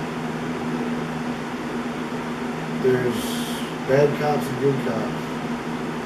And there's sometimes you gotta watch the bad cops. Were they really, really rough? They're just ignorance. It's weirdness. But so you got all that factors going on at nighttime where you could say it's a hunting ground for evil. And evil lurks and breathes. You can sense it in the air and feel it. I was only there for a few months, but it's one of the best things I've ever done. It changed my life. The reason why I went there is because I'm a Seahawks fan. I have been ever since I was hospitalized and hit by a truck.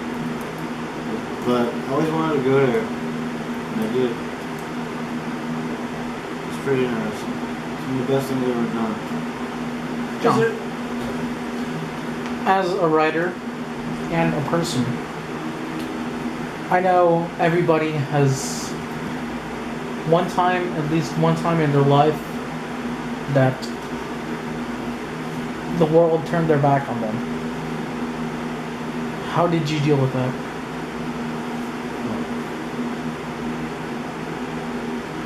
Did it happen yet? Like, I mean, he said that, but he said one time in their life. I mean, your life isn't fully lived. Well, Or did you mean the lifetime that he has lived? At least once. I know what you're talking about. You mean that he had, like, the life that he already has been living, like, in the past? Or do He you knows mean, what I'm talking about. Oh, yeah? Yeah. Okay. Well, there was, it was after 9/11. Wait, 1 second. Can you pause this real quick? I can't pause it. Can you stop it real quick? I gotta use the bathroom. Go ahead. Zen. So, Throughout, as a writer and a poet and an artist, throughout every person's life, at least once they have felt that the world's turned their back on them. How did you deal with that? Or everybody has, either the world or everybody, you know. Well, the first time I ever felt that was like right after 9/11, at least that first year after 9/11, or maybe two. There's all kind of things went wrong. So I have felt like that. I went down the wrong path for about 4 years. So I didn't deal with it too well. But I've learned a thing or two by walking down that path, though, that I wouldn't have known about if I didn't take that path. But that's not good enough.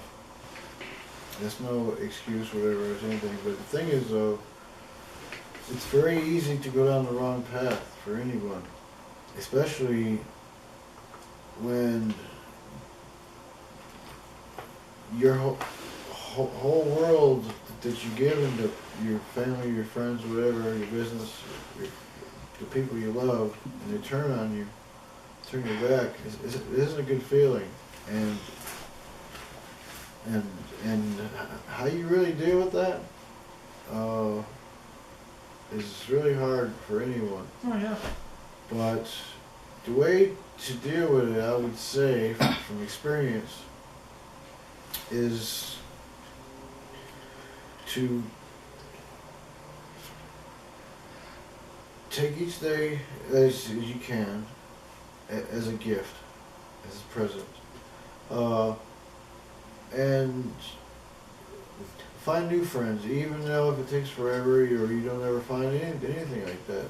But you have to try, and you have to keep going, even though it has turned your back on you.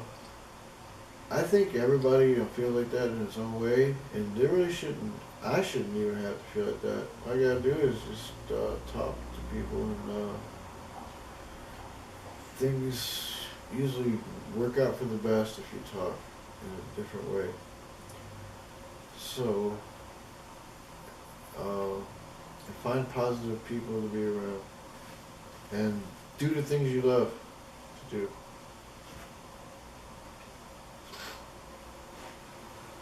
Then that's what you have to say about that. Now, what happens? Did it happen more than once? That feeling that what the hell am I gonna do now?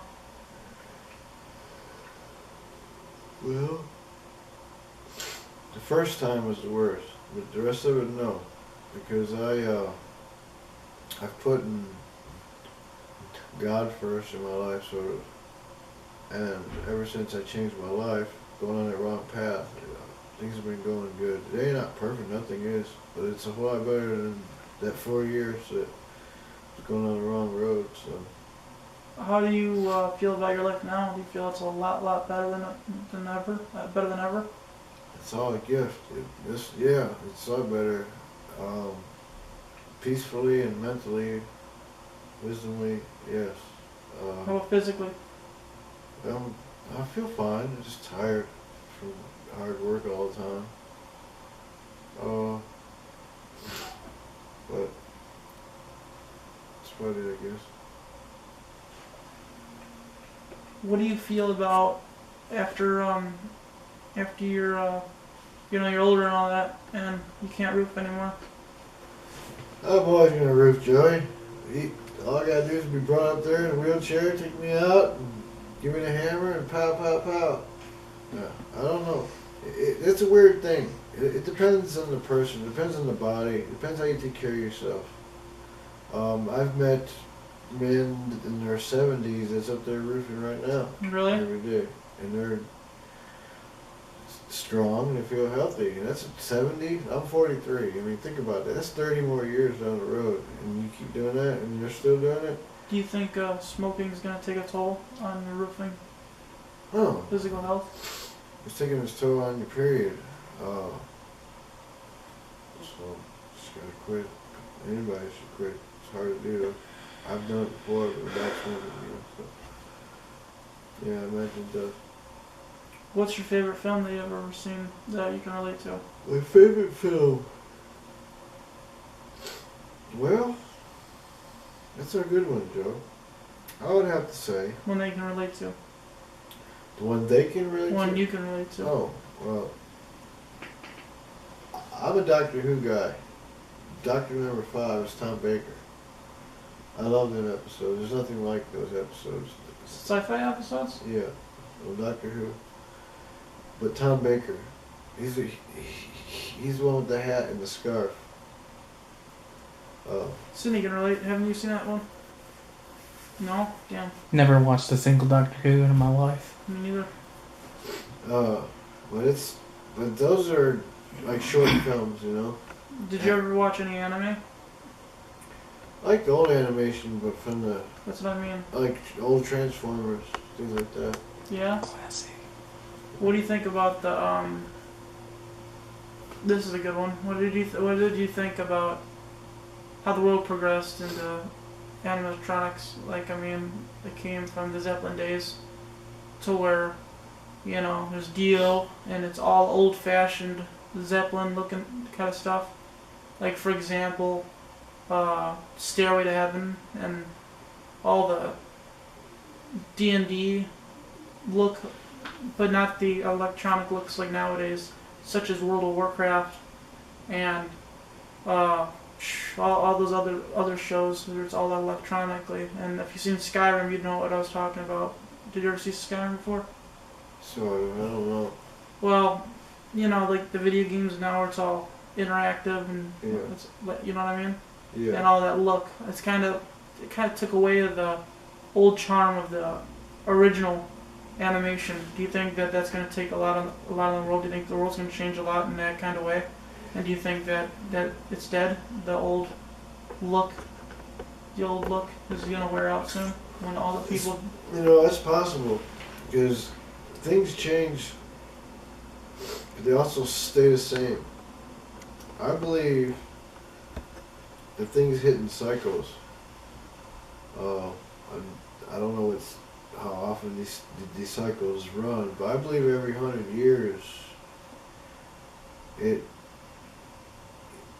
you go back and look at each 100 years and separate them and look at them differently, a lot happens within 100 years. Yeah, even looks. Lots of changes. Like physical look. I guess eyes are Yeah. going to be aren't going to be as close together, and then and you know, next generation or something. I heard something about it, and it showed me what kids are going to look like and what people are going to look like, and they're not going to look like people. Like they're going to look different.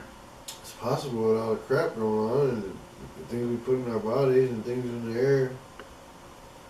Mutations, you know. What did it look like when you were a kid, as far as The world? as far as animation goes?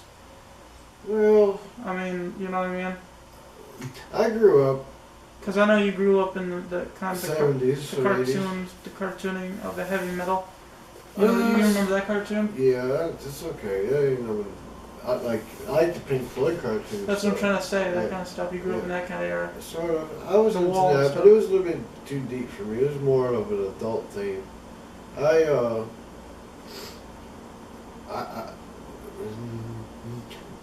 I grew up watching Popeye, a Woody Woodpecker,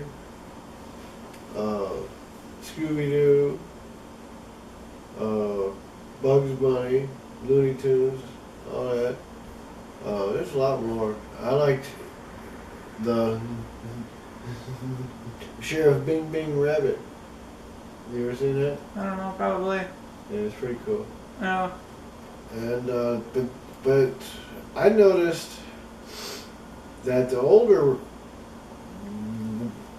Woody Woodpecker looked really cool compared to the newer one. It looked sort of goofy, you know. Yeah, same with Beavis and Butthead. It was AC/DC Metallica, and now it's death metal and something else. What was it? It was death metal and something else. I forget. Or something like that. Oh, I never knew. I mean, it's just me. Everybody got their taste. But I never knew what people ever seen in The Simpsons. But it's a popular show. But it just Not anymore, it isn't. Not as much as Family Guy and American Dad. yeah, it's just It's kind of lost its touch. It used to be a big deal back when I was younger. It used to be like, oh my god, that show's wild. Now you got Family Guy where the baby's sleeping with the mom and shit, and it's just messed up, you know? Sydney knows what I'm talking about over there. yeah, it just changes. It gets out of hand. I think. I actually wanted to be a cartoonist. Yeah, I did too when I was younger. It's actually not that hard. It isn't. Right. I You know just that, dude. So much shit cartoons go far too. You make money off such shit. Even SpongeBob, dude. You make shit cartoons and you get paid a shitload of money. It's like, okay, I'll just drop something, you know. I'll just drop something stupid. I'll just draw a circle. I'll make $1 million. It's like that shit. Even stuff like South Park. That is so gosh damn simple.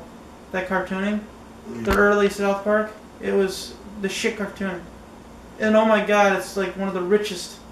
It's rich and famous and shit, and it's just really popular. They made millions from it. People got tattoos of South Park, like Kenny and shit on them. That's crazy. You know? Alright, John. Last question for tonight. Okay. How did you feel about your first book ever being published? I guess that would be technically. Well, I've had my poems published in books for poetry.com, but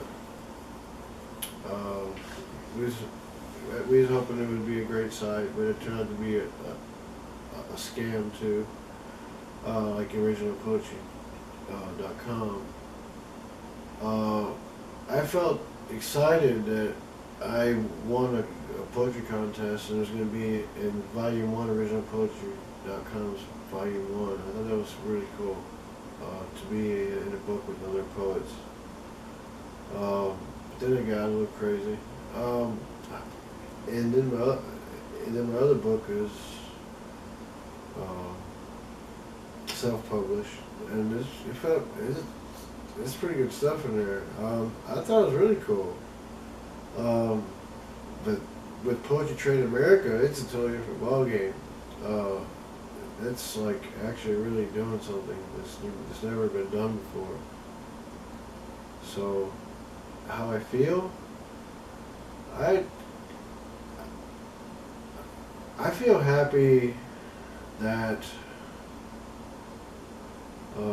it's an accomplishment, but it's even more than that. I know that once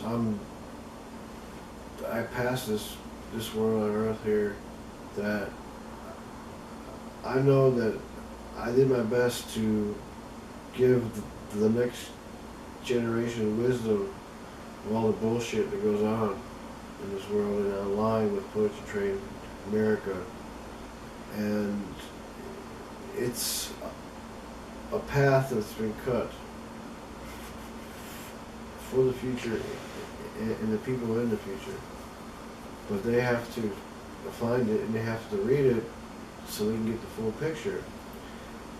It's like 200 years of wisdom that's powerful and hard work and wisdom and knowledge and all kinds of things. It's life all in one bundle that's compressed the best that I could to bring a different world and perspective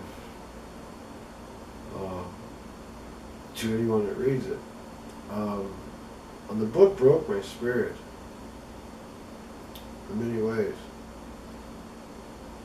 and it's also rebuilt my spirit in many ways. So I'm hoping that it actually does that to the reader too. So, but it can get more crazier than where it can break you where you can't put yourself back together again. So that goes back to your other question, when all the world seems to turn on you. they do it without even realizing it, people. It's just in everyone's nature to not spend too much time with themselves or people. It comes down to it. Just it's one of our habits of being alive, I think. I don't know, I'm not into psychology, I'm not into that sauce, I don't have a clue about it. But all I can say is that it feels good with Poetry Train America because I know, alright, as an example, if I never read me or whatever, or thing like that, if I put myself in the future as a different person and I read that book, I would be like, wow, you went through all that, and this is this, and this is this, and this is that. It's pretty freaking interesting. That's a tool right there for anybody to, with wisdom of poetry in the railroads for America. It's a tool. That book is a mind tool, and there's like 5 stories intertwined in one, but it opens up more doors as you go along. You just gotta take the time to take the names, the people, and the places, and the poets, or the poems, and research yourself online, things like that. There's also there's a lot of things that I can keep going on with all these questions and things, but Well, it's limitless, yeah. the thing is, though, that there's a lot of things I mention and I answer in the book anyway. Is like everything that you're saying, is that in the book? Well, just about every, sort of, just about. Hard to explain, but you just have to read it to go on the journey. It's an interesting thing. Actually, that book is the best I could do, but it could keep going. It could be wider. It could be taller. Do you think it should? Will you make No. changes in the future? No, I'll never change it. Nope, never. Why? I'll add an index to it, and I might add the nighttime in a different version. It's hard, but I ain't even gotten that far. But like I said, it could be bigger, and it could be separated into like 65 different separate books, just chopped up. That's the way I was told to do it in the beginning. Just give one chapter at a time, like each state. But it makes it more affordable, but in the long run, it's just, I think it's, just put it all in one book. So it's all there, you gotta keep playing around with it. It's not playing around, but it's just like ridiculous to me. I have to wait the next month for volume 2. I couldn't afford your volume 2, but now they're in number 4, now I'm behind in 2 and 3 and 4, you know what I'm saying? Mm-hmm. Might as well just put it all in one and get it done with, get it over with. So my advice to y'all so far is keep doing what y'all doing.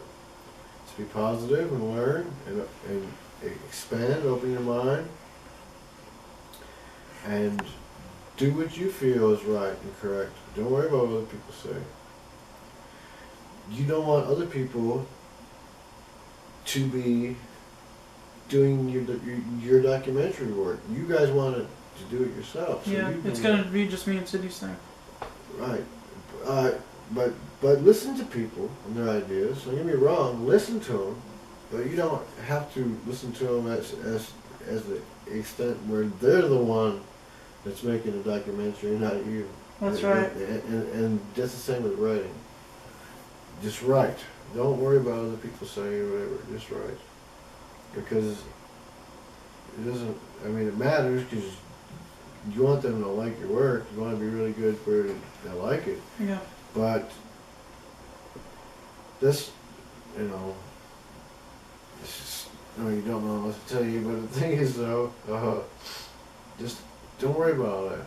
Just take the advice and squeeze out the good stuff. Okay. Sydney? That's it. Okay.